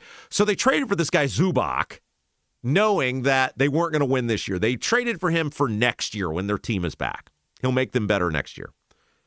But they also knew that there was a 50-50 shot they were going to end up with a top 4 pick. And if they got a top 4 pick, they got to keep their pick. And then they would have to trade a pick in 2031 to the Clippers. If the pick was outside of the top 4, they had to trade it to the Clippers. So, like, life-altering, right? Nobody cares about 2031. And you would get a top 5 pick, and you get this excellent center. They were swinging for the fences. Well, the pick was 5th in the draft, and they lost the pick. Do you guys realize the Pacers, I think, are the only NBA franchise that has never had a number 1 pick? That's amazing. The Pacers have never had a number 1 pick in the NBA draft. They've only had a handful of picks ever in the top 4. It's amazing how, while the Pacers have never been a tippy-top franchise, how consistently not bad they've been over the years. At least not bad enough to be that top team, right, to getting the top pick. So Pacers had a thing of horrible luck yesterday, and they end up with the 5th pick, which means they lose the pick. And immediately people take to social media and they start screaming at Kevin Pritchard, is he the president? I think he's the president of the Pacers. And he's the guy that made the decision to make the trade. People are outraged, and I can't believe you did this, and blah, blah, blah, to the point where he had to actually address it on social media. Like, you almost never see this. He did hey, I'm sorry. I feel bad for our franchise. I feel bad for the fans. Blah, blah, blah. Like, you almost never see this from an NBA executive. And I was reading this apology that this guy wrote, and I'm thinking to myself, this is why people don't do anything bold in life, right? Like, you're the Pacers. You were an NBA Finals team last year. You were an injury away from your best player from not only winning the championship, I think most people believe they would have won that finals game in Oklahoma City if Halliburton had stayed healthy. They were playing great in that Game 7. But you also were on the verge of having a dynasty. A lot of great young players, all the pieces together. And you lose your best player. It just totally alters the course of your whole franchise, not just in this year, but for years to come potentially. And so the Pacers recognized, hey, we have a window here. They lost their center Miles Turner to free agency because he didn't want to play for a year on a team that wasn't going to make the playoffs. And so the Pacers said, we think next year we can be competitive. We need a center. This guy's the guy. Let's go get him. Well, in what planet would you think you're going to get a really good player for nothing? The Clippers knew they had an asset. They were going to demand something. And the Pacers made a risk. They took a gamble. They had a 50-50 shot of hitting a home run, potentially getting the number 1 pick in the NBA draft, and totally exceeding all expectations and having a dynasty of a franchise. As it goes now, and look, by the way, these guys bust all the time in the NBA draft. Go back and look at any NBA draft, and you tell me other than 1 or 2 guys who ends up being a star, no matter where they're picked. Not many, guys. It's very rare the draft picks turn out. And it's true in the NFL, too. So the Pacers, you're getting an established star. You might get a pick on top of that. But a worst-case scenario, you get an established all-star caliber player for a guy who might not turn out at all. Could be out of the league in 2 or 3 years. Now, of course, could become a great player. Who knows? My point in all of this, though, is not whether the player ends up working out or not whether it ends up being a good trade or not. But think about how often in life we have an opportunity to take risk. And do you take them? Like, if you look at your life now, do you ever think back and go, man, if only I had blank. Man, I should have blank. Doesn't mean whatever blank is would have worked out for you. But don't you kind of look back and go, man, I wish I'd kind of done this or done that. Maybe you're perfectly happy with your existence. My life has always been about risk, about chance, about doing what I think is right or best in the moment. And I've cost myself a lot of money over the years. I've cost myself a lot of money sitting here with you people right now. I can't even begin to tell you. Do I regret it for 1 second? Nope. Because I believe in what we're doing right now. I believe a couple years from now, I'm going to be infinitely more successful than I was in my previous position. And I was willing to take the risk. Because my brand, my thing was always about Rob Kendall tells the truth. Rob Kendall takes on the politicians or the topics or whatever. I was going to run out of luck on that eventually. Your great ratings can only carry you so far for so long.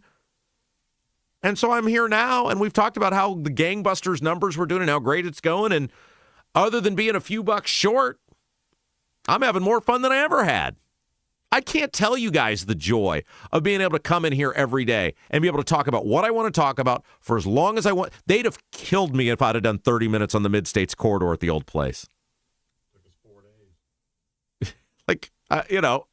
Now I can do that. And it's super valuable and it's super important. What Jason McCoy just told you about the Mid-States corridor and Braun trying to ram that road through that'll benefit him and his business, nobody else will do that. I'll do it. I'm happy to do it. It's important. You guys deserve it. And so it's risk, right? When I was 24 years old, Jason and I bought a radio station together. I didn't know anything about running a radio station, and I learned a crap ton out of it. Even though I lost money on the radio station, I'd made a bunch of money on the business I had before that, and I learned so much from that radio station that has helped me for the last 20 years. Things that had nothing to do with radio. I mean, some stuff that did have to do with radio. But like business, politics, like all of those things came out of owning that radio station. So my point is, in my life, I've never judged the thing in the moment of, oh, that worked out horribly. Everything you're involved in, you have to look at it about what the potential of the thing is. Unless you just want to live. And some people are okay with this, right? I just want to live the most secure, ordinary life imaginable.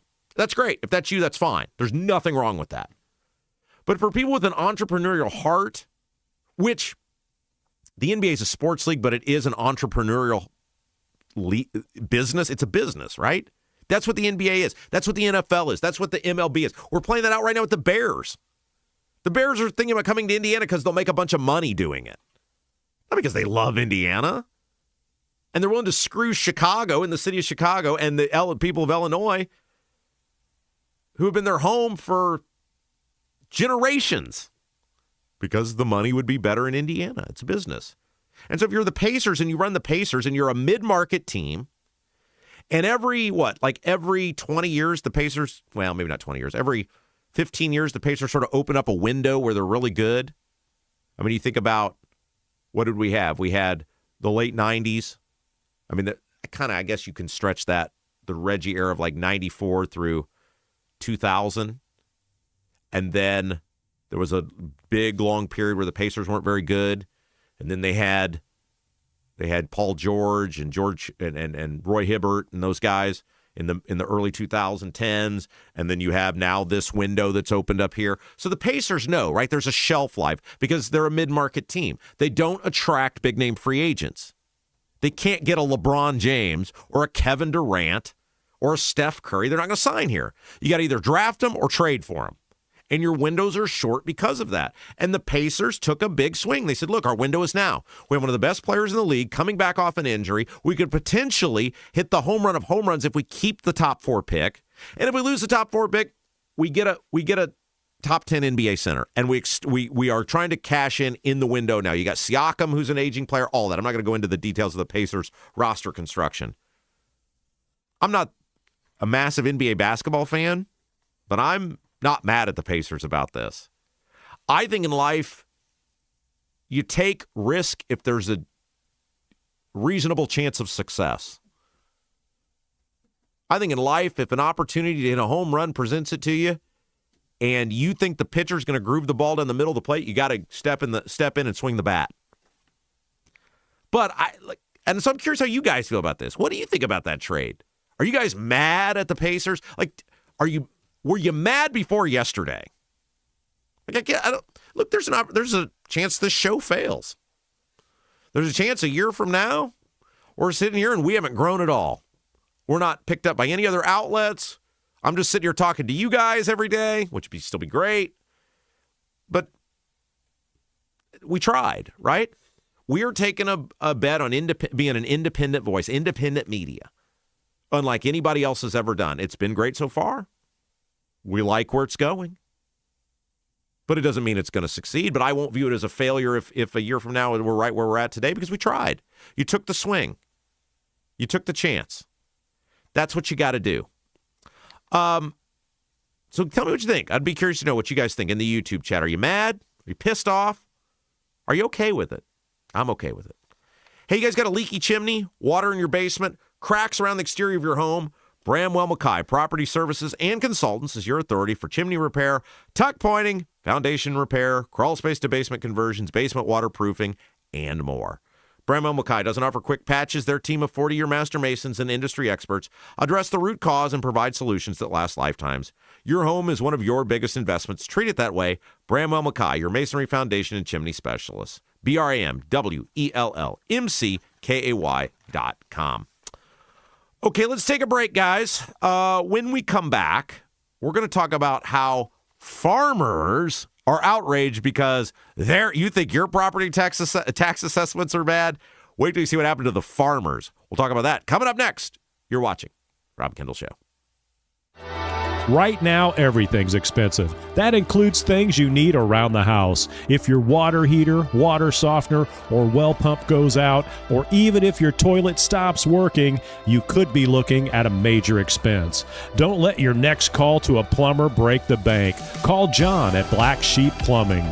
John is a Hoosier lifer who takes pride in and stands behind his work. That's why all basic services and repairs with Black Sheep Plumbing come with a 2-year parts and labor guarantee, with water heaters having a 6-year parts and tank guarantee. Call or text Black Sheep Plumbing for all your needs today and speak directly with John, the owner. 765-315-7558. That's Black Sheep Plumbing at 765-315-7558. Is your driveway showing signs of wear? Freeze-thaw cycles, road salt, environmental buildup like mold and dirt can all cause unsightly damage that can end up in an expensive repair. That's where Seal Now comes in. Seal Now are the clean, seal, and stain professionals that can help you protect your outdoor surfaces. Got a worn-out fence or deck? They can revive the look while providing long-term protection. Call today, 317-548-2002, or visit sealnow.com. Not only will you get a free estimate, but mention you heard about Seal Now on the Rob Kendall Show and receive 20% off any long-term sealing project. Hi, I'm Lauren Wilson, a realtor with App Properties. Born and raised right here in Central Indiana and a Hoosier through and through. Selling your home is a massive undertaking, and I completely understand what that is. That's why when you work with me, we put a great plan together to make sure that when your home comes to the market, it is in the best light possible. Again, I'm Lauren Wilson, 317-590-2290. 317-590-2290. Let's put a plan together and get your home sold.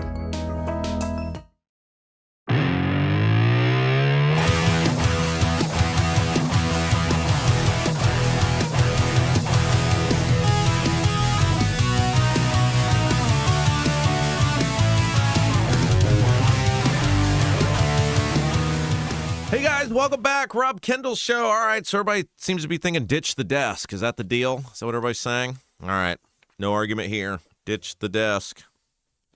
I'm in. I don't think my back and neck could take another week of the desk. Need a better chair, too. Somebody should get on that. Probably should be me since it's my show. Act like I'm just... Do something, Hey, we got to talk about what's going on with the farmers because they are getting smoked on the property taxes. Before I do that, hey, if you're buying a home or thinking about refinancing, work with someone local who understands the Central Indiana market.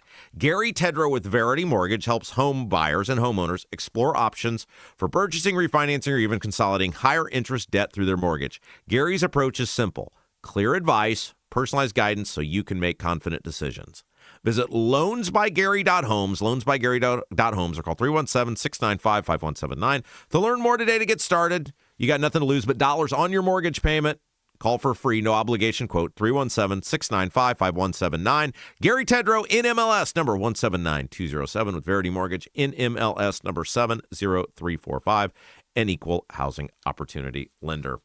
All right, you guys like it when we do this sometimes, where we not only like talk about the issue, but also kind of do a little education 101, just walk into how do taxes work or whatever with a certain group of people. And so I thought it might be fun to use this opportunity. Hoosier Ag Today, it's a publication that covers farming in the state of Indiana, all things related to agriculture, all sorts of public policy issues, you name it. Hoosier Ag Today is the name of the publication.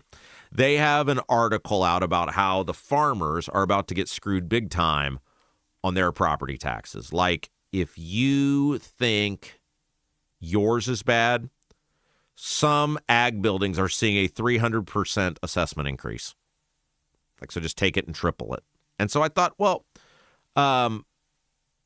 let's talk about how property taxes work for farmers, because I think a lot of people just think maybe they work the same as your home. It doesn't. It's totally different.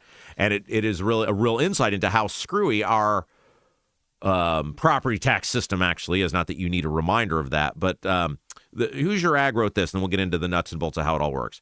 Indiana farmers and agribusiness owners are reporting steep increases in property tax assessments on livestock barns, grain facilities, and storage structures this year, with some agriculture buildings seeing assessed values climb by as much as 300%.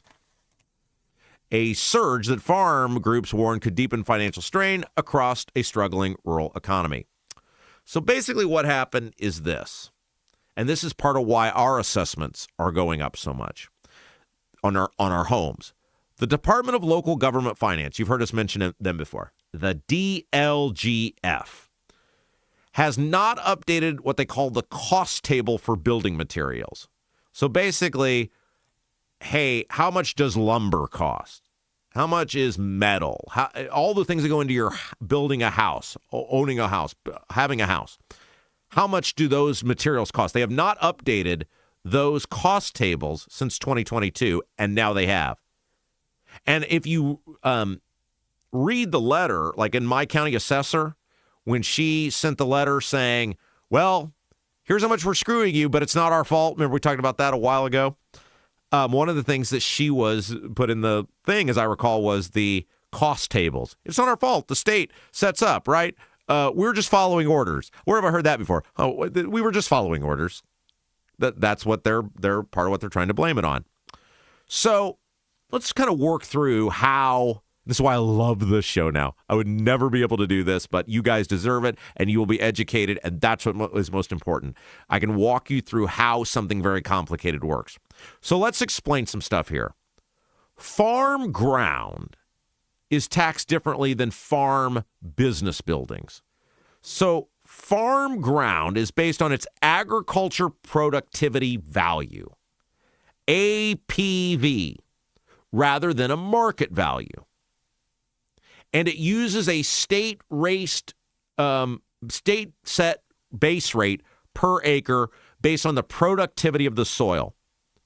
So what that means is, and you're like, English, Rob, it's a rolling 6-year average of income on the land to determine the base rate, with the highest of those 6 years dropped. So over 6 years, the state, and I'm simplifying something that is way more complex, but I'm just trying to do this for the purpose of not having to spend 3 hours doing this.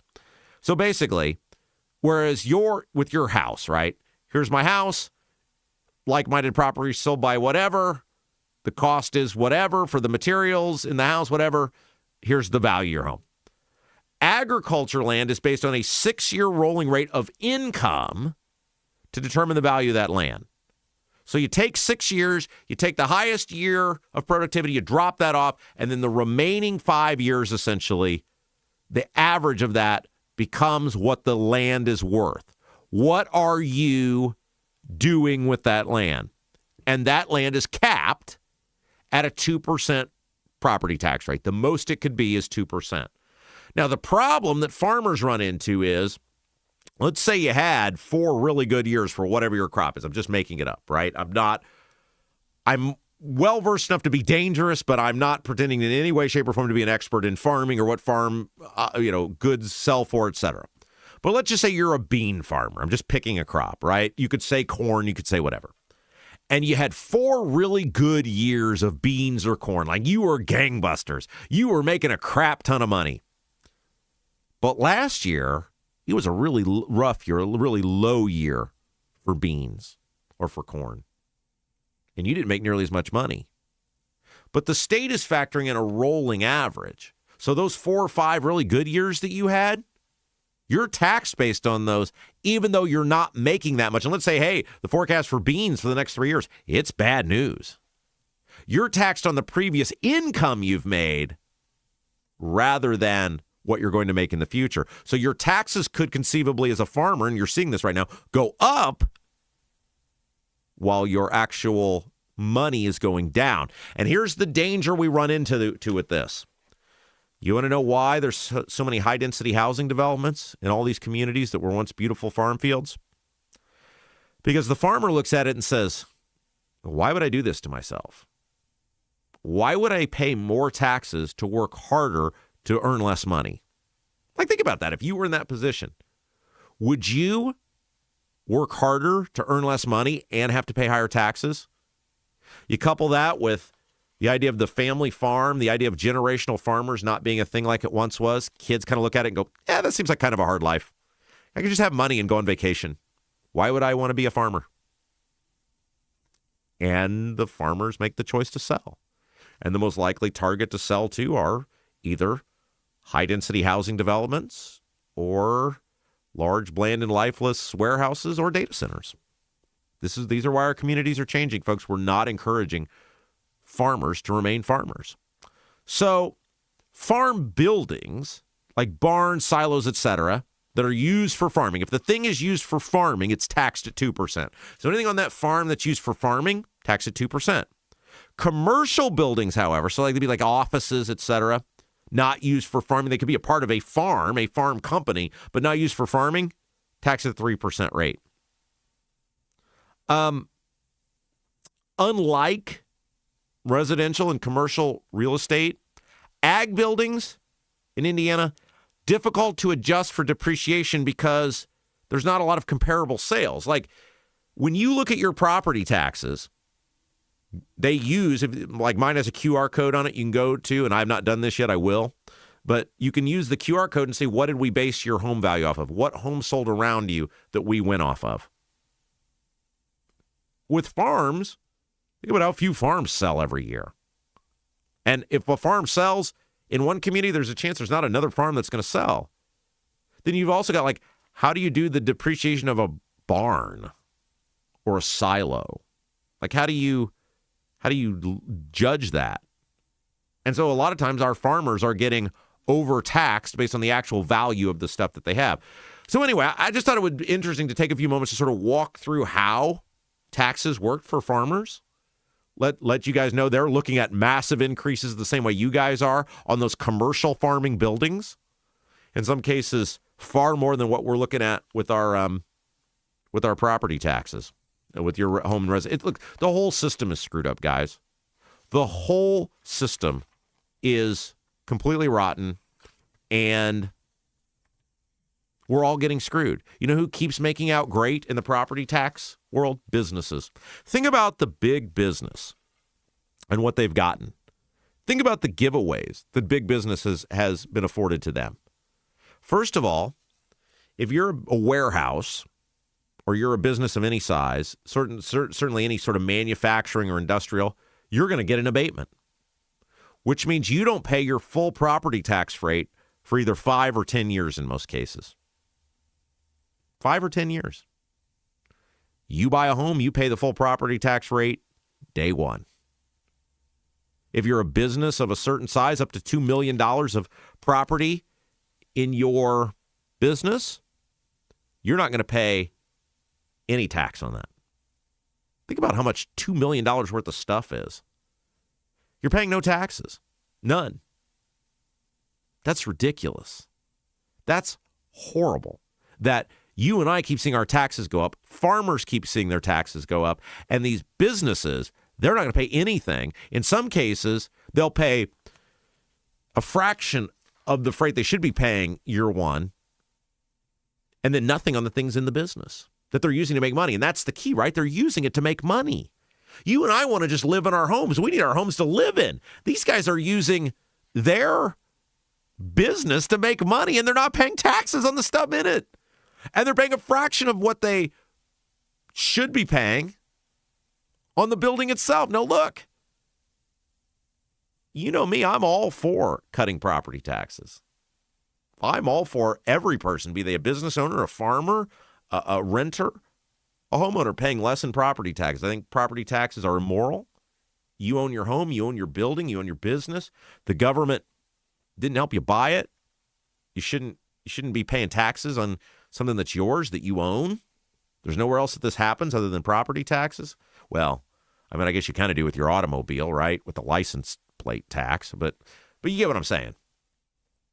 So I'm not trying to pick on business owners here. I am a business owner. I've been one throughout most of my adult life. I get it. But I also don't think that business owners should be getting special breaks while they're using that business to make money and get special breaks from the government, while homeowners and farmers are forced to pay more to offset those breaks that businesses, which are the only, well, I mean, look, farmers are doing it to make money, but they're also feeding a nation. I'm going to give you a little credit if you're feeding a nation. But we are continually asked to pay more while these businesses get to pay less. It's not right. It's not okay. Hey, do me a favor, guys. When you get home today, do me this favor. When you get home today, go into your bathroom and take a look up at the ceiling above the shower. Like, seriously, guys, look for staining, peeling, paint, or the fan that just sounds like a lawnmower, right? If it's loud, if it's nasty, barely moves any of the air. If your mirror stays fogged up after a shower for more than, say, 5 to 7 minutes, there's a good chance that the fan is not doing its job. And if it's not working, that moisture is going somewhere, usually into your ceiling or attic.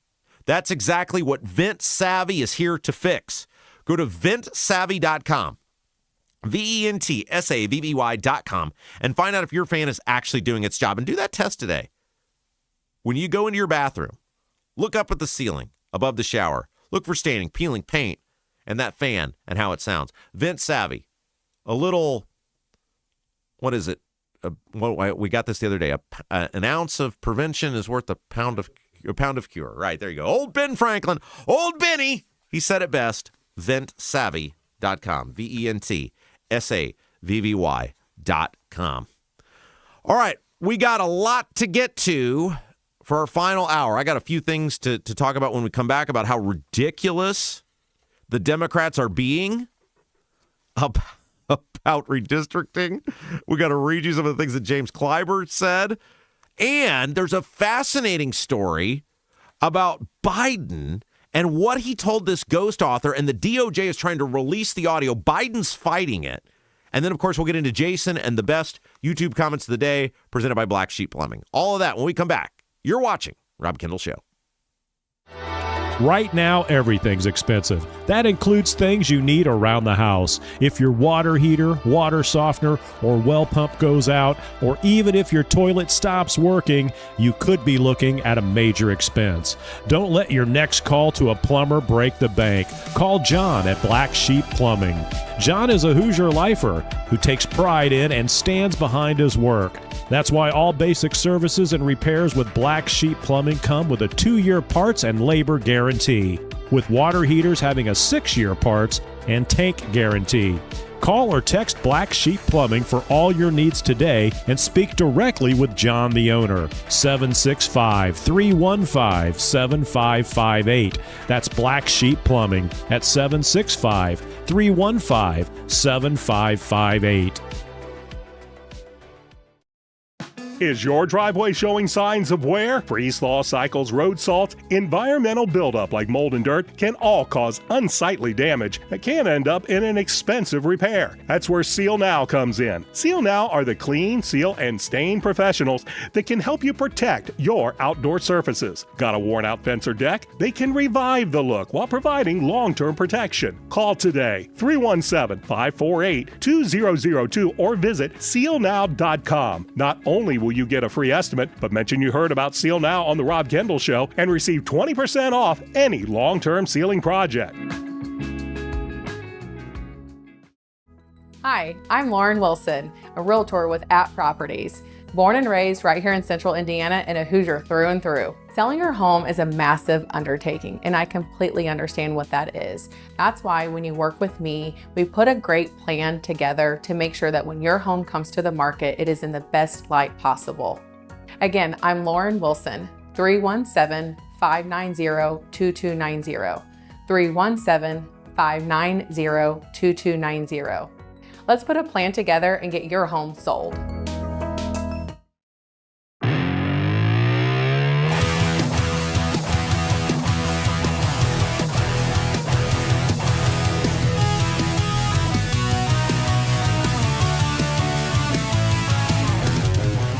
Hey guys, welcome back. Rob Kendall Show. Yeah, we're ditching the desk tomorrow. I decided it. Made an executive decision. You guys seem to back me up. I heard in the YouTube chat. So that's great. Yeah, I'm not going to last. It was a bad move on my part. You live and you learn. That third hour, I'm killing myself for you people. And some other fine people are willing to kill themselves for you. Our friends at Seal Now. If your driveway is showing signs of wear, cracks, breaks, where it's a driveway, a patio, a sidewalk, any concrete, things like freeze-thaw cycles and road salts and environmental buildup can all cause unsightly damage that can end up in expensive repair. That's where our guys from Seal Now come in, the clean, seal, and stain professionals. They can help you protect your outdoor surfaces, and man, these guys, they do incredible work. Decorative concrete patios, including stamped concrete, exposed aggregate concrete, sealing, concrete staining to add color, along with protection and more. Seal Now does more than just concrete, though. Decks and fences and pergolas, any exterior concrete or wood outdoor structure that needs cleaned or maintained. SealNow.com, SealNow.com. You can schedule a totally free, no hassle, no obligation estimate. And when you do that, if you mention you heard about Seal Now on the Rob Kendall Show, they're going to take 20% off any long-term sealing project. Any long-term sealing project, 20% off. Just mention you heard about them on the Rob Kendall Show. Seal Now, SealNow.com. All right, this was fascinating to me. The Biden... Okay, who was this? This was The Hill, I think, that had this article. The Hill had this article about Biden and an interview that he gave in 2017 with a ghostwriter. And now the Justice Department under Trump is trying to release the transcript of this conversation because Heritage Foundation sued to get this as well. Now, the reason they're able to get this conversation Biden had with this ghostwriter is because you guys remember her, the special prosecutor that was brought in to investigate Biden's classified document scandal. You guys remember that? Her was the guy's last name. And when Her was looking into the classified documents, he was able to subpoena and get a hold of this interview that Biden did with a ghostwriter in 2017. He was writing a book at the time, or there was going to be a book come out about Biden's deceased son, Beau, who had died of, I believe it was brain cancer that he had passed away of. And part of Her's investigation led him to this interview. The guy's name. Who was the guy's name that he did the interview? I'm trying to get the Mark Zwonitzer. Zwonitzer. A very hard name to pronounce, right? Zwonitzer. I don't know. Anyway, Mark, right? Doesn't matter. But he's doing this interview with this guy. And in the interview, Biden appears to admit he has been storing classified documents for years. Here's what the Hill. Here's the transcript from the Hill, or wasn't the transcript, but the excerpt from the Hill. The audio DOJ now intends to release includes Biden reading to Mark Zwonitzer from notebooks that officials later determined contained classified information. According to quotes from those exchanges in Her's report, the recordings also feature Biden telling the ghostwriter, quote, "I just found all the classified stuff downstairs," I just found all the classified stuff downstairs. Now, this goes to intent, right? Because remember, Hur decided not to charge Biden because he said Biden was essentially a bumbling, stumbling old man who couldn't remember anything. Guys, he was president of the United States. A special prosecutor determined he couldn't charge a guy for committing a crime because his memory was so bad, and Biden was the acting president of the United States in 2023. What the hell? Now, what this goes to, though, and this is what I think the DOJ and the Heritage Foundation want to prove, is this is 2017. 2017 is way before Biden allegedly lost his marbles. Remember, we were told how sharp Biden was in 2020. This was 3 years before that. Biden had just considered running for president in 2016. And so I think what the DOJ and Heritage are trying to say here is, look, one of two things is true. Either this guy was a rotten, dirty old dude who knowingly hid and kept classified information, or then he was so far bonkers in 2017 that he was doing all this stuff, and yet somehow he got to be president of the United States. Now, both of these things may be able to be true. I think it's the first one. I think this proves definitively Biden knew what he was doing when he was housing classified information, that he was deliberately housing this stuff that he knew he shouldn't have. He identified it with the ghostwriter as classified. And he had it at his house. He had it in his possession. It was all over the place. You guys remember this. So Biden is fighting this. The Biden people, the Biden attorneys, whatever you want to call them, are fighting this because they desperately don't want the transcripts to come out that show that Biden was deliberately hiding classified information. It's going to be fascinating to see how a judge rules on this, and whether they allow this information to come out that shows clearly what we've all expected for a long time. Biden knew exactly what he was doing. He took that classified information out of the skiff. Remember that? There's no doubt Biden knew what he was doing. You know, one of the bad things about historians now is they're so political that you don't get a fair sort of review, analysis of who someone was or how they did things. Like everything is sort of done through the lens of politics, not an accurate account. We're never going to get an accurate story about how Biden got to be president of the United States. We're never going to get an accurate analysis of his health condition, what was actually going on while he was president. And we're never going to get a fair analysis of stuff like this, which shows, I mean, clearly the tapes show it. Biden knew this information was classified, and he's giving it to a ghostwriter. He's revealing it to a ghostwriter. He's admitting that it was in his house. That's not okay. That's not all right. It's one thing to accidentally do something. Oh, man, I took this. I shouldn't have had it. Oh, man, it's one thing to even say, man, I had this. I shouldn't have had it, and I just kept it under lock and key. He's got it. He's admitted he's got it, and he's sharing it with a ghostwriter. It's horrible. Hey, guys, buying a home is one of the biggest investments you'll ever make. But it's about so much more than a price tag. It's about your next chapter. When you work with Lauren Wilson, her goal is to make sure you feel 100% confident in every decision you make. She's not there just to show you houses. She's there to guide you through the schools, the neighborhoods, the local routes that make Central Indiana special. Lauren's an Indy lifer.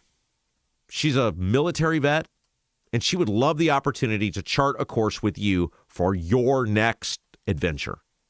Buying, selling, all points in between. Get you in the right house, get the right price for the house you're in now. Get a plan together. That's the biggest part of this. It's all about planning. Lauren Wilson, Realtor with At Properties. Get a plan in place today. 317-590-2290. 317-590-2290. Okay, one other thing, and then we're going to get to Jason and the best comments from the YouTube chat. And it is about the aneurysm that the Democrats are having over redistricting. And it is amazing to me. Like, there was an article in The Hill about James Clyburn. You guys remember, you know who James Clyburn is, right? He has been in the U.S. House of Representatives. He's a black representative from South Carolina. He is South Carolina's lone remaining Democrat.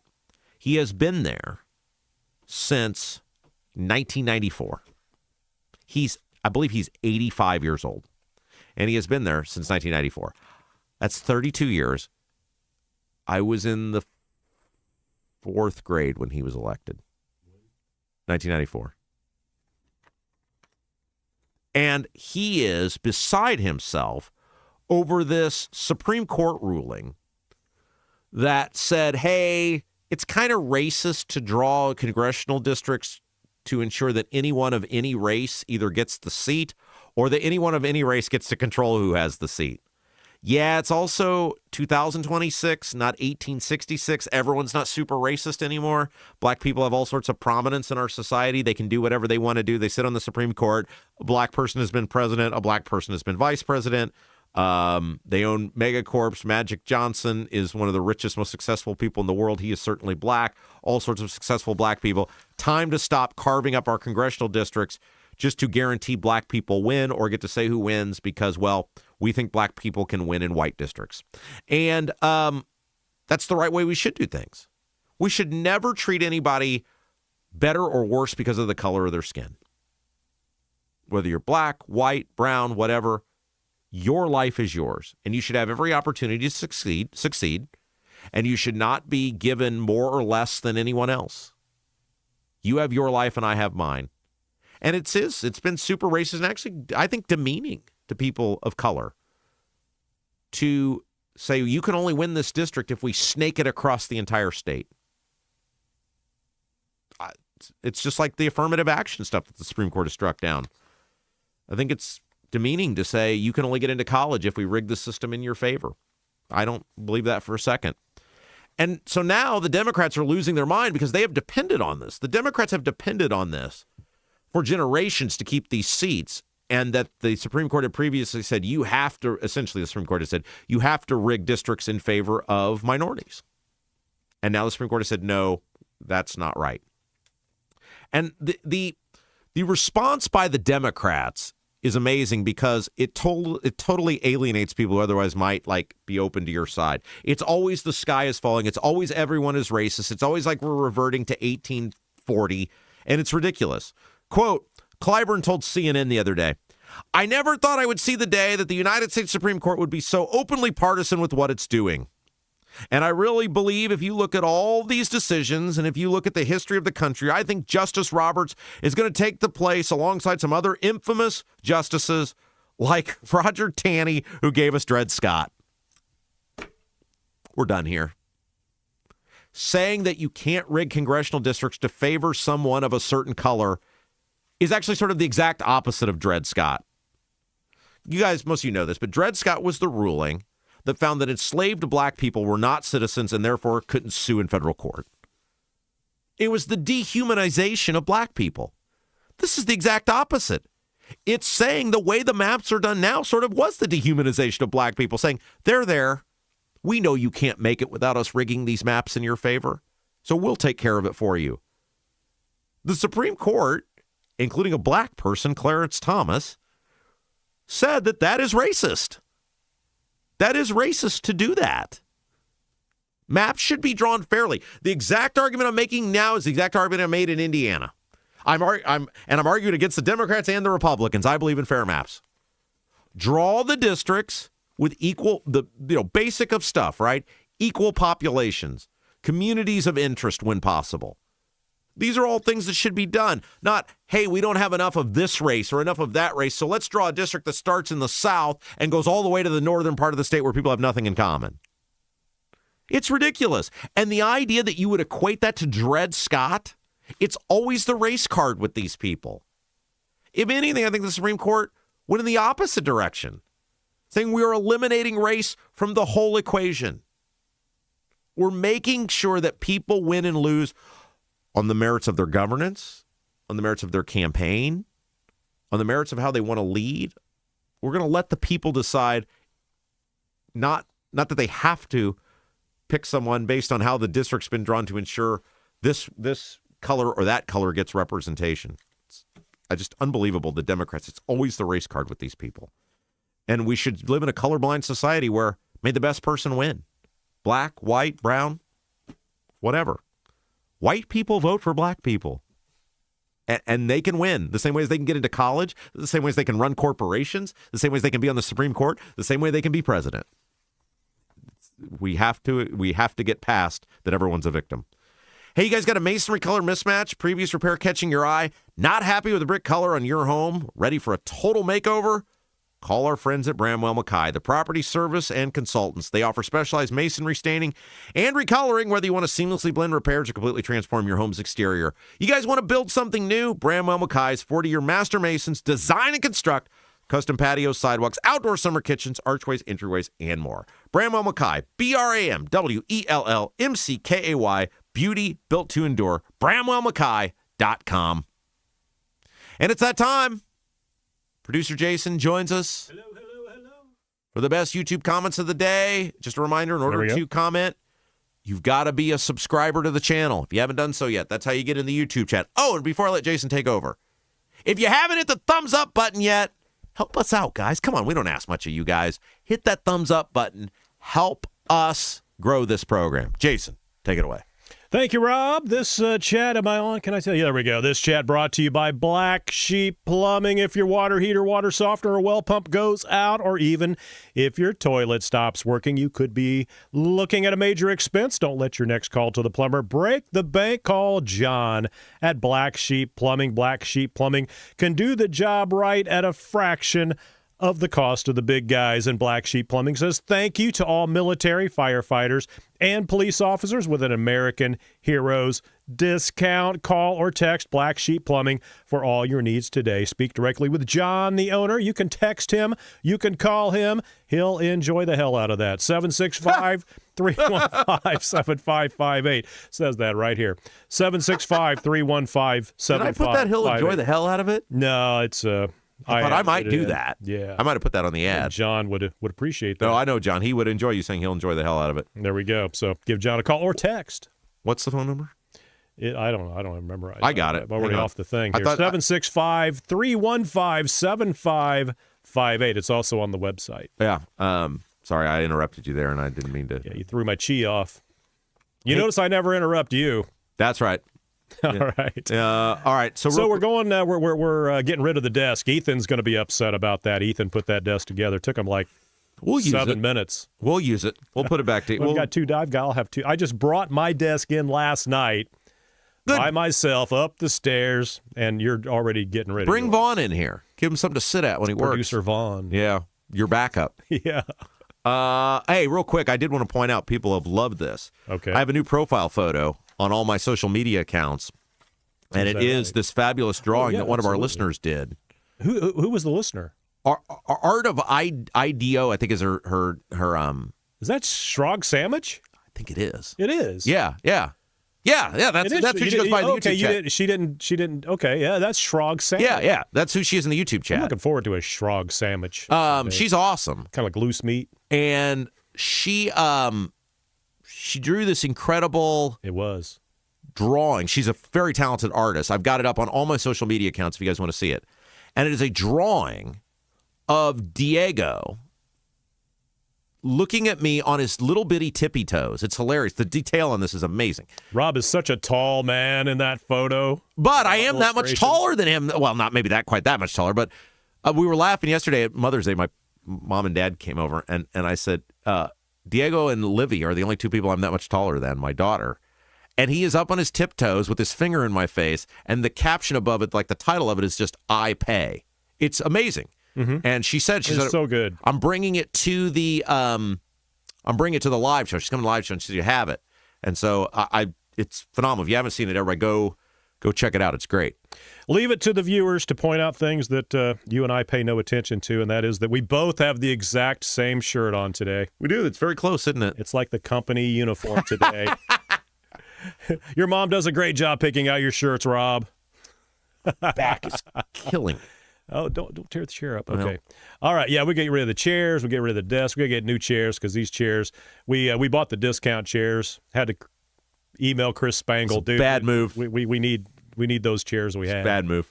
Yeah, it was a bad move. But anyway, what you got for us today? Okay, we opened the chat today. Oh, by the way, real quick, one other note. You can now contact me should you ever want to.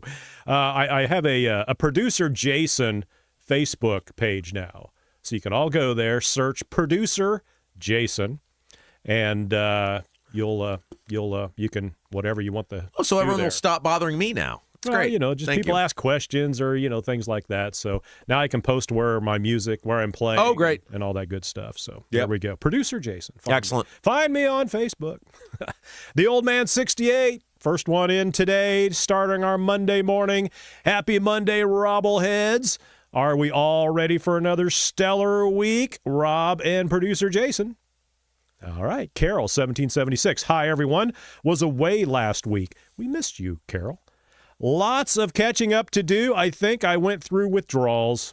Yeah, you missed the show. I mean, you're really out. That's why we do it on demand, though. You can certainly.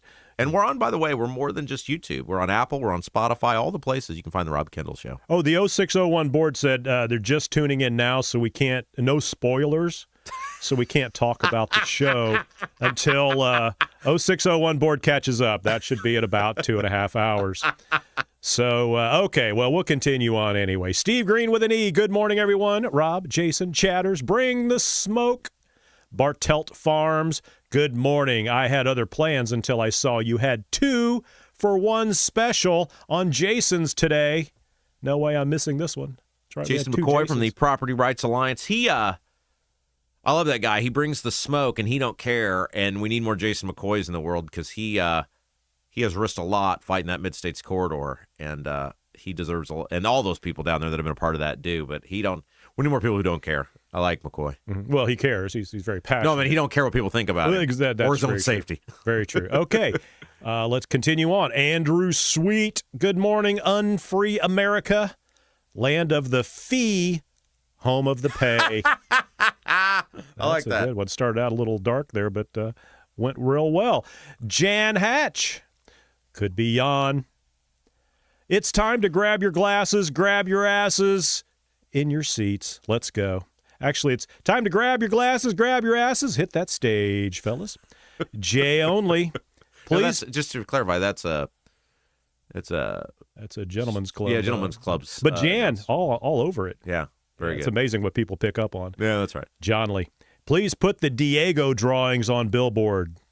I'm in for a contribution. Excellent. Well, we'll make that happen. We should make that happen. Just the Rob Kendall logo and Shrog Sandwich's artwork on the billboard. Yeah, for a we week. Can do that. That would be pretty awesome. Yeah, that would be awesome. John, we've got some new art coming your way. Mad Duck.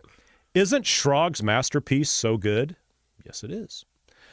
LD Stoltz. I was at an Asian event downtown. You at a what? An Asian.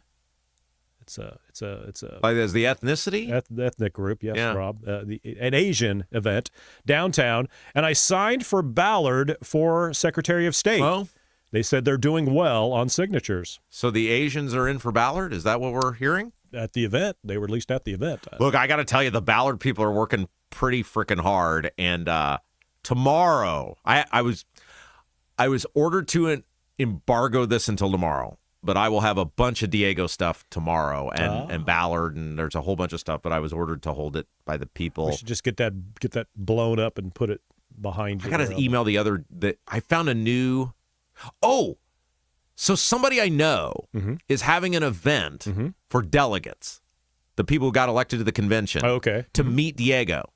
And I asked them, I responded, I said, we could send me, they would not know who I am. Well, you're not a delegate. This is what I tried to figure out. You had to be a delegate. And so I responded. I said, well, I'm not a delegate, but I could be appointed to be a delegate. So potentially I could be a delegate.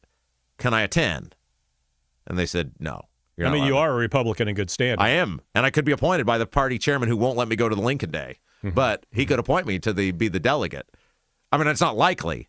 But I asked if I could go. Because that little 2-bit chicken is never going to ever come in here and answer the questions from us. You've sent him an email requesting him to come but in. So. The form had another guy's email that works for him. Like, if you want to go to this... so you have to go through the gatekeeper. So I'm going to go to this guy because I know this dude. Okay. I've had a conversation with this dude before. Right. So I'm going to contact him, and I know it'll get to him. And I think it had a phone number, so I may call him, too. Give him hell, Rob.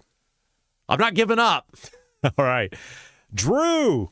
LOL. I signed a fake name to Ballard's petition. Is that illegal? Did you just admit a felony, Drew? You can't. I think you have to sign that under like penalty. We're going to assume Drew was just joking. Yeah, that was a joke. Drew didn't actually do that. I mean, that will do Ballard absolutely no good, which I don't think Drew likes Ballard. I think that's why he's saying that. Sure here's my question. Why anyone, whether you vote for the guy or not, would be against more people running for public office. Right. Like having more choices. This is the question I would ask any person who's like, no, I'm not signing that form. Unless you're just the most die-in-the-wool Republican and you're just petrified that somebody's going to take down the cabal. Why would you not sign the form? You're not committing to vote for the guy. Like, I signed it. I have no idea whether I'm going to vote for Ballard or not. But I certainly want more people running for public office. Drew says it was a joke. He didn't actually commit a felony. Drew would never do that. I was certain of that. We don't want to have to go visit you. Can you listen in prison to the Rob Kendall Show? All right. Theller, this is a good point. Hand the map drawing over to the data centers. I mean, come on. Take the human hands out of it. They won't carve up the communities the way an individual would. It's a great point. But they want the communities carved up. Oh, of course they do. Right. Steve Green with an E. Being able to vote in either party primary is stupid. You talked about the Operation Chaos and whatnot. Yeah. The Old Man 68. When I cast my first vote decades ago, they pulled up the register to see if you were an R or a D, and that was the ballot they handed you. It was never a choice to vote for the other party. Well, they do this in North Carolina, and I remember this because I used to cover North Carolina politics when we had our station. They have the closed primaries there, or at least they did. I assume they still do. Here's my issue. Okay, two issues with this. First of all, we shouldn't be paying for Republicans and Democrats to have primaries. You want to close it off? You want to lock it off? You want to lock me out of it altogether? I'm fine with that if I don't have to pay for it. That's the first thing. We shouldn't be paying. Like, I'm not a Democrat. I shouldn't be paying for Democrats to have their private party business.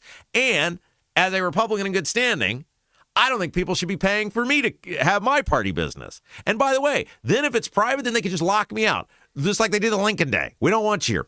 Okay? Right. See ya. Kiss my ass. But we're paying for it. If you're paying for it, I should have the right to participate in it. And if you force me to choose in February, then I don't get to choose what election that I'm funding that I'm forced to fund that I don't get to pay for. The other part is, if you live in, I don't even know what, I'm just picking Marion County. Okay. There's no Republican. They don't even run Republicans there now.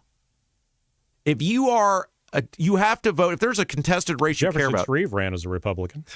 Yeah.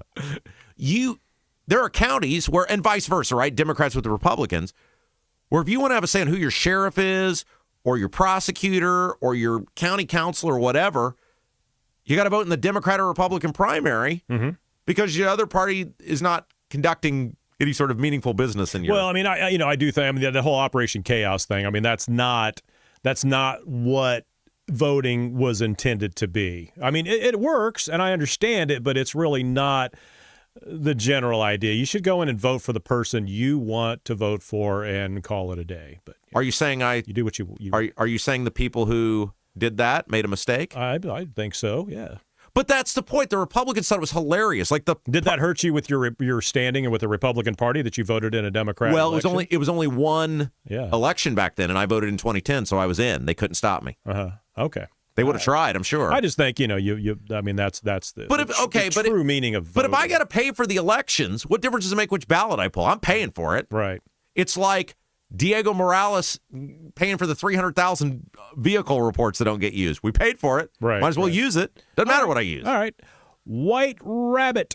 I'm late. Where is the neon light? It's there. I was using yellow earlier, and that yellow just does not. That was weak. His concern. That's the weak. Light. I was concerned about it all day. I don't like. I can't see the show anymore. We'll get you a monitor. I had to turn. Well, I got my new desk, so I had to turn the computer to where I could actually see it. Yeah. I didn't have to crank all the way around. You'll survive. Yeah. Yeah. All right. Continuing on. Dave Henderson sent a few bucks via Venmo.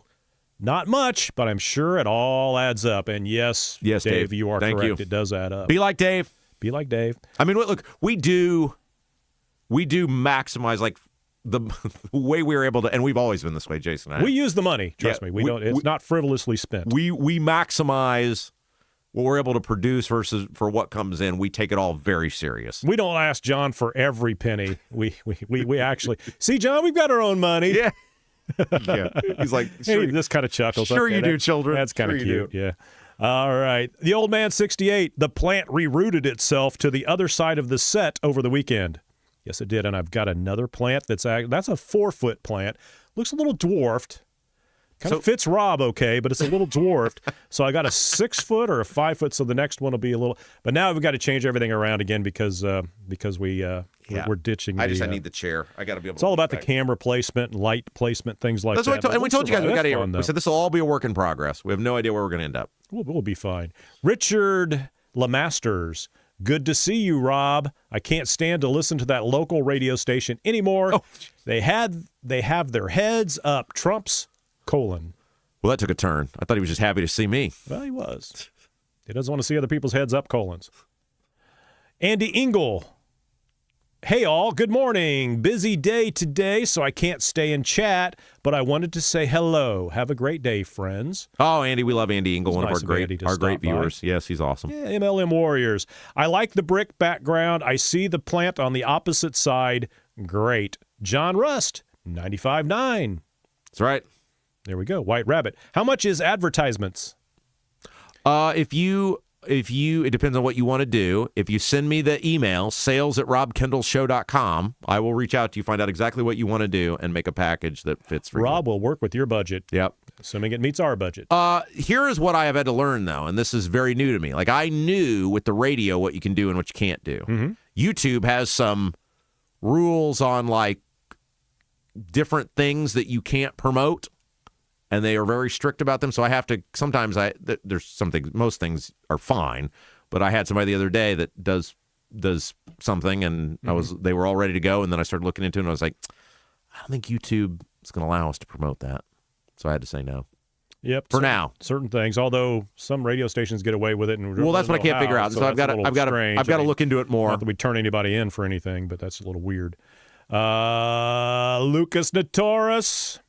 I'm down to stop the Mid-States corridor for real. How do we help? Well, they have meetings a couple times a month, at least once a month, probably a couple times a month down there. And get a hold of Jason McCoy at, what's the alliance? Property Rights Alliance. Property Rights Alliance. And there's a Facebook page. He talked about it in the interview. Stop the Mid-States Corridor. If you just Google Facebook Stop the Mid-States Corridor, you'll be able to see their group, and they're all sort of in that organization together. The old man 68, everyone needs to understand that the Mid-States Corridor affects more than Du Bois County. It also runs through Martin and Davies County, and most of it is very fertile farmland. That's right.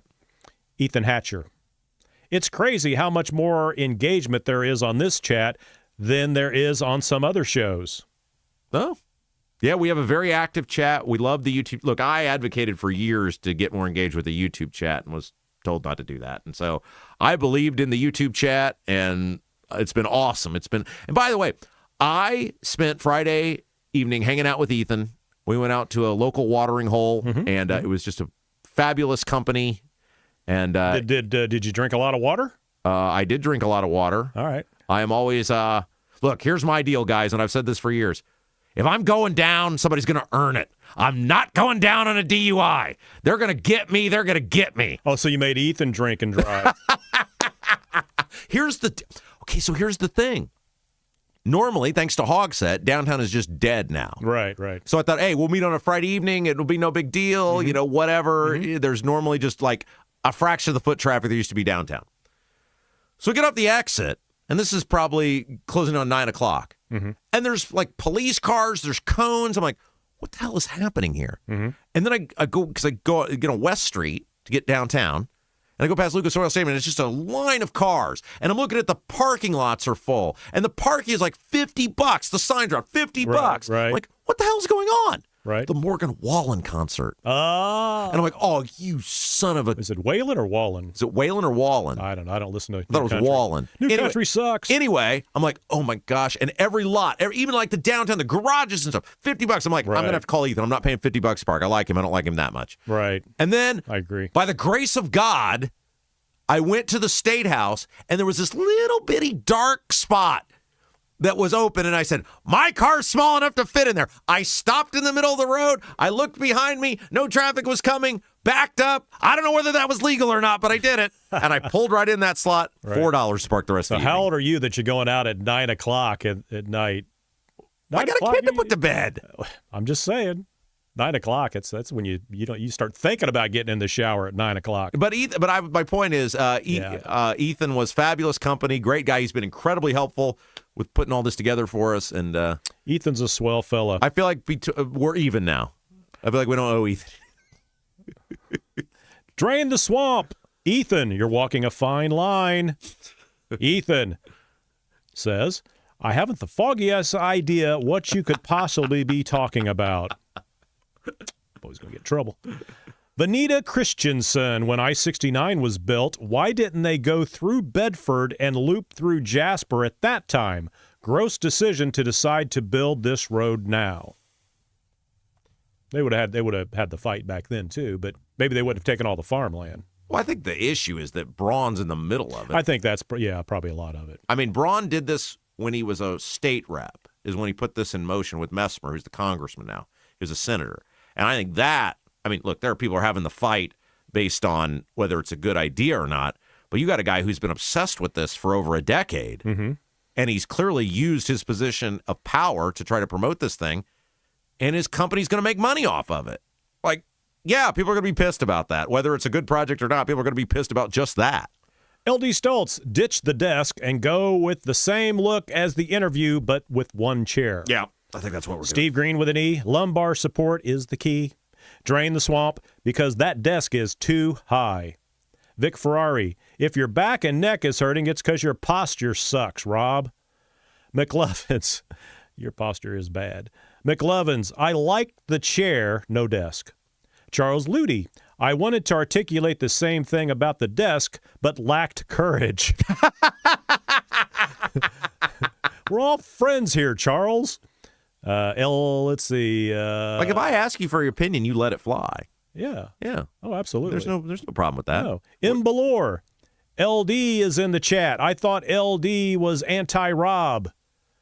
There's a different LD. LD Stoltz says, there were two of us. I thought so. With the LD screen names, I'm the cool one. The other one is an ass and not on this show. Okay. Take his word for it. Adam Baltus, going from being on the factory floor to doing accounting started my back issues. Sitting all day compresses your lower back.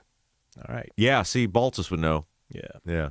Vic Ferrari, I think the Pacers, talking about the Pacers losing their 5th-round draft pick, I think the Pacers are fine because they have most of their same run-it-back personnel from the championship run.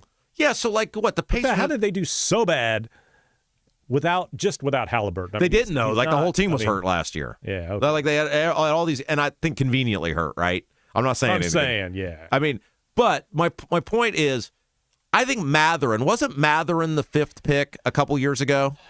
I think he did really well in the playoff run last year. Yeah, but what I'm saying is like, okay, they clearly felt he was disposable enough that they were willing to trade him, right? And I'm not saying he's not a valuable asset, but I'm saying the idea that we think like any of these dudes, Boozer, the guy from BYU, the point guard from Kansas. Yeah, you have no idea. How many of these guys get taken first or second? You never hear from them ever again. Absolutely.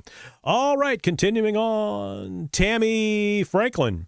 Can't wait to meet everyone at the June event. Yeah, get your tickets. Show. All you people, I expect you all to be there. We're going to have a big old party June the 27th. RobKendallShow.com to get your tickets. C. Mills. On my way back from Nebraska today. Still listening, though. Oh. He's been in Nebraska for a few days. All right. Charles Sluty. Charles Luty. That's what I said. That's a good approach to address sports when it intersects other topics. That's right. I've always had that there's plenty of places you can get sports in our society. I don't need to spend a lot of time on it unless it's a local thing and it transcends society. I remember the first time Rob tried doing play-by-play sports. Do you remember that? Do you remember the gym we were at in? The Southport gym. It was the awesome. It was the Avon Southport. Something we've not talked about for 25 years. Girls game. Do you want to talk about it? It was so bad. So Jason left the radio station we worked at. Mm-hmm. They did high school sports sometimes, but they were very bizarre about how they did the high school sports. Even though they made money on it when they did it, they were very adamant about who had to do it and how it had to be sold and all sorts of stuff. Typical radio. So Jason was like, and this was 2003. This would have been 2003. This was internet, obviously, and it was young Robbie Kendall at the time. Infancy, like the idea of streaming anything was a foreign concept. And we were like, well, what if we just did the games on tape delay? Like, you don't need a phone line, whatever. We'll just go because grandma and grandpa would want to hear their kid's name being called. Exactly, right? We'll post up that night. Like it's high school basketball or football. It doesn't matter. Okay, we can go out and get some sponsors. We'll sell the Hendricks County sports. We'll get the sponsors, but we got to get some demos to put up to sell to people. Right. And so Jason was like, Rob, can you do the play-by-play? Well, I had done high school sports on the radio station, but I always just went and set the gear up and then was like the color commentator guy. Like got the people set up and then I would, pop in or whatever. And I was like, sure, I've seen these guys do this. But it was football. Well, I did. And now you just broke your laptop. No, I didn't. See, karma's coming to get you. It's an iPad. Keep talking. I've got to do something here. I got to do a little maintenance. Keep talking. You're fine. And so Jason... So Jason was like, Rob, could you do the play-by-play? And I said, yes, absolutely, I could do the play-by-play. But I never done play-by-play. And we get to the game, and I get all the lineups, get ready to go, call the tip, and then I'm like, crap, this game's really fast doing play-by-play. I don't know what to do. Jason, you got to take over. The way I remember it, the ball was tipped, and Rob just froze. Not even on the air, just on a tape recorder. He just freezes. I'm like, let me show you how to do this. And so then, the true story, I was so embarrassed by this. I went home, and I started, just watching. My dad had a bunch of old, Chicago Bears and Cubs games and IU basketball games. And I just started, and this was IU, because this was basketball, so it was IU basketball. I just started doing play-by-play in my living room for a week of old IU basketball games. And then if you recall, after when we went back out there, I started being able to do them, and then I could do Everybody thinks being on the radio or being on a microphone is easy. You just sit there and talk is all you do, or play-by-play. Well, you just say what's going on.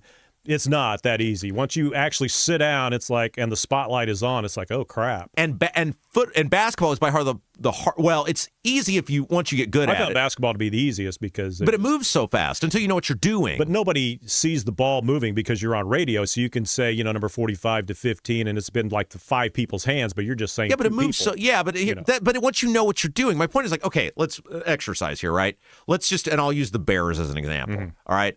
3rd down and 3. McMahon bows down under center. They need to get to the 47. Snap, give off to Peyton, right side. Peyton leans ahead. He's got the 48. 1st down, Bears. Basketball's easier. No, Thompson to Smith. Smith underneath. He shoots. He scores! But it's so hard to keep up with all of it. You just got to, But you learn. How many basketball games have you broadcast since then? Hundreds and hundreds and hundreds. Exactly. Right. And I think baseball is technically the easiest because nothing happens 95% of the time. Pitch outside, ball 1. Pitch inside, ball 2. There's a pop fly, shortstop, caught. That bores the hell out of me. Shrog Sandwich, our famed artist. Where can people see that artwork, by the way? You've got all my profiles at Twitter, at Rob M. Kendall, Facebook. I have an Instagram. I very rarely ever use it, but I have an Instagram. All the places you want to find me on social media. All right. A quick question. Almond Joy Tempo. Is anyone else going stag to the live show? Stag means solo? That means solo. Okay. LD Stoltz, Almond Joy. If I can make it, I will be solo. Perfect. Right, so people hooking up. Great. Or just for rides or whatever. I'm not really hooking up. All right. Continuing on. C. Mills at Shrog Sandwich. I had not thought about that play-by-play thing in probably 25 years. Well, it hadn't been 25 years. I remember sitting there at the gym. It was a girls' game. Yeah, it was girls' basketball. I don't know why we were at Southport. Maybe they were playing Danville or something. They were playing Avon. Oh, Avon. I remember the game. Okay. And I remember it's that was the most embarrassing thing. Not, of course, keeping in mind 10 people were going to hear it. And nobody would have heard that one because it was just practice. Well, I know. Well, that's just I was just how could I be this bad at this? And I beat myself up for It's like I'm going to have to reevaluate this entire business. I spent that whole week, I will never forget this, just one VHS tape of 80s and 90s IU basketball after another. And by the end of the week, I was like, okay, I got this down. It's easy. And here it is, 23 years later, I'm working for you. Reading the chat. Shrog Sandwich. C. Mills, my T-shirt guy lives in Bargersville. Might have to find a new guy with these effing gas prices. I skipped one here. Why were they? They were okay because Shrog Sandwich said before that. Wondering if I should make a whole ass shirt that says Shrog Sandwich or just wear a name tag for the June show. I'm loud enough. Maybe just the name tag.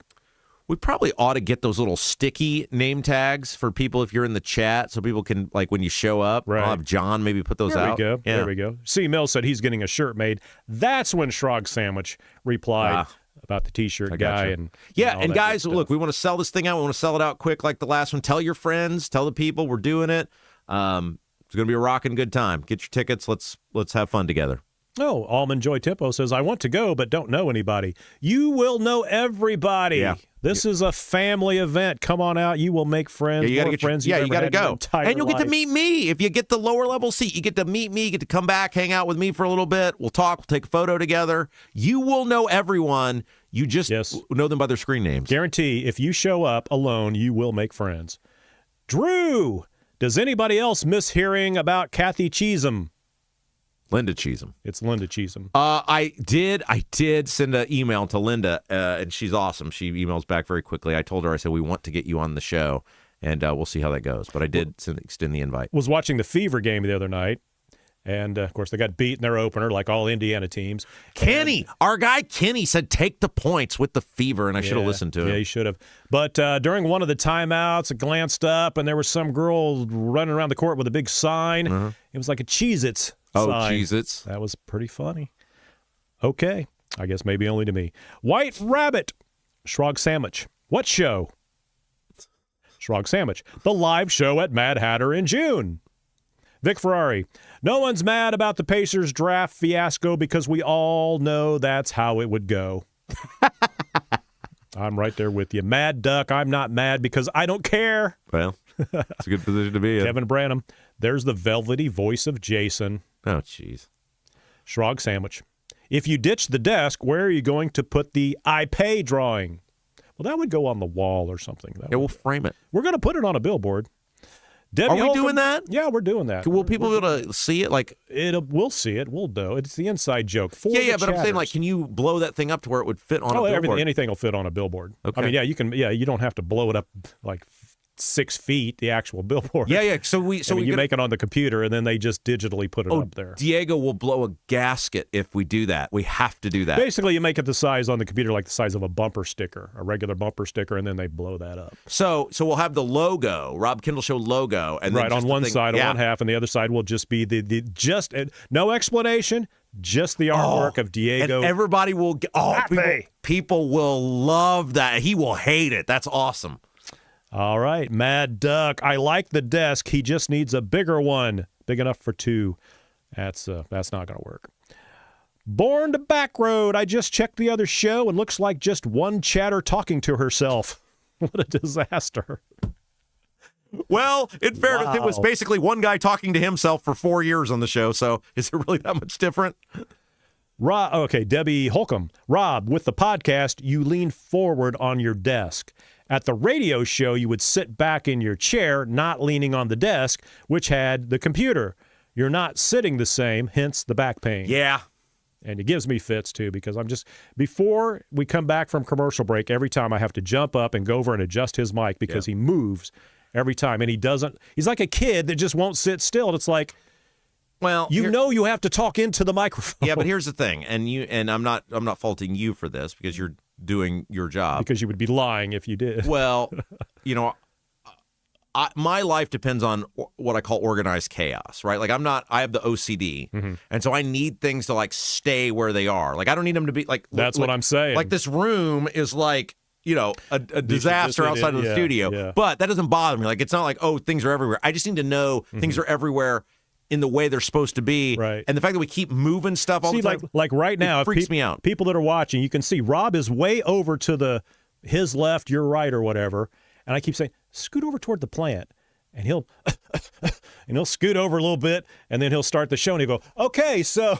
But the chair does not I know bother. It's the chair's fault. I know it's the chair's fault. Yeah, that's my point, though. Once I don't have to have the desk anymore, I'll stay where I stay because I'll find a position that's comfortable for me, and then we're good. All right. So it's a work in progress. And yeah, nobody's complaining. It's fun. It's just kind of funny. It's like whack-a-mole for me. If you're listening on Apple and Spotify, see what you're missing out on. You have no idea what we're talking about right now. Yeah, exactly. You need to go check it out. Okay. Mad Duck. Man, the morning goes so fast. It does. It is already almost over. Oh, and that's, is that it? Okay, we'll leave it with this. A good theme for today. Mad Duck, getting in there twice at the end. Farmers should be exempt from taxes. I agree. If churches are exempt from taxes, and I'm a God-fearing Christian and all that, but, in this day and age, I don't know. That's something that might need to be revisited, but farmers. But they're making money. Legitimate, if they're legitimate, like a guy like Rust, I'm not talking about corporate farms. I'm talking about a guy like Rust and all the people that got taken to court by Rakita. Those people go through hell. I mean, they lose money 3 years and make money 1 year, and everybody's like, "Oh, look at all that money you made that 1 year. You should be." Thankfully, and I'm so excited now that we're going to have these 6 senators coming in, that the Turning Point Bros got elected. They're going to go in there and just abolish the whole system.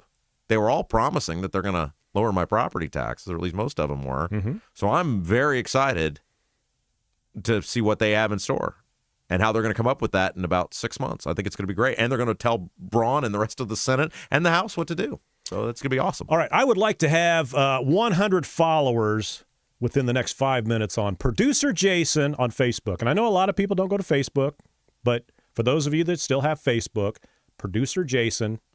I'm already following you, by the way. So I don't. And there's a photo. The photo I used because I had no other photo. I used the photo of the old studio of me sitting in my little cubbyhole corner. Yeah. So I'm already. You want to see what you. the old how bad? Well, not how bad the old studio looked. It was a great studio. Chris Spangle did a fantastic job with it. It's just we came in and tore it up every day, and then we had to put everything back in place. So you can see how much we tore it up by going there. So that'll do it for me, Rob. I'll let you get back to your show. Who's our sponsor? Black Sheep Plumbing. Thank you. Very good. Long, everybody. I got to message him today, so I wanted to make sure we got that in there before I have to send John a message. Special. You're special, John. We love you. All right, we're going to wrap up just a few minutes early today. I want to thank you guys, as always, for all that you do for us. If you haven't done so yet, hit that little thumbs up button. Let us know you like the feed. It really helps us grow the program. Share, let people know we're here. Nobody's doing Indiana news and politics and government and all that stuff like us. And, man, we got to keep growing. We got to keep fighting. We got the support button up at robkendallshow.com. Tickets to the link to the tickets for the live show as well, robkendallshow.com. It's a place you can get it all. You guys have a great rest of your day. I'll see you back here tomorrow, 9 until noon. For Producer Jason, I'm Rob Kendall. You've been watching Rob Kendall Show.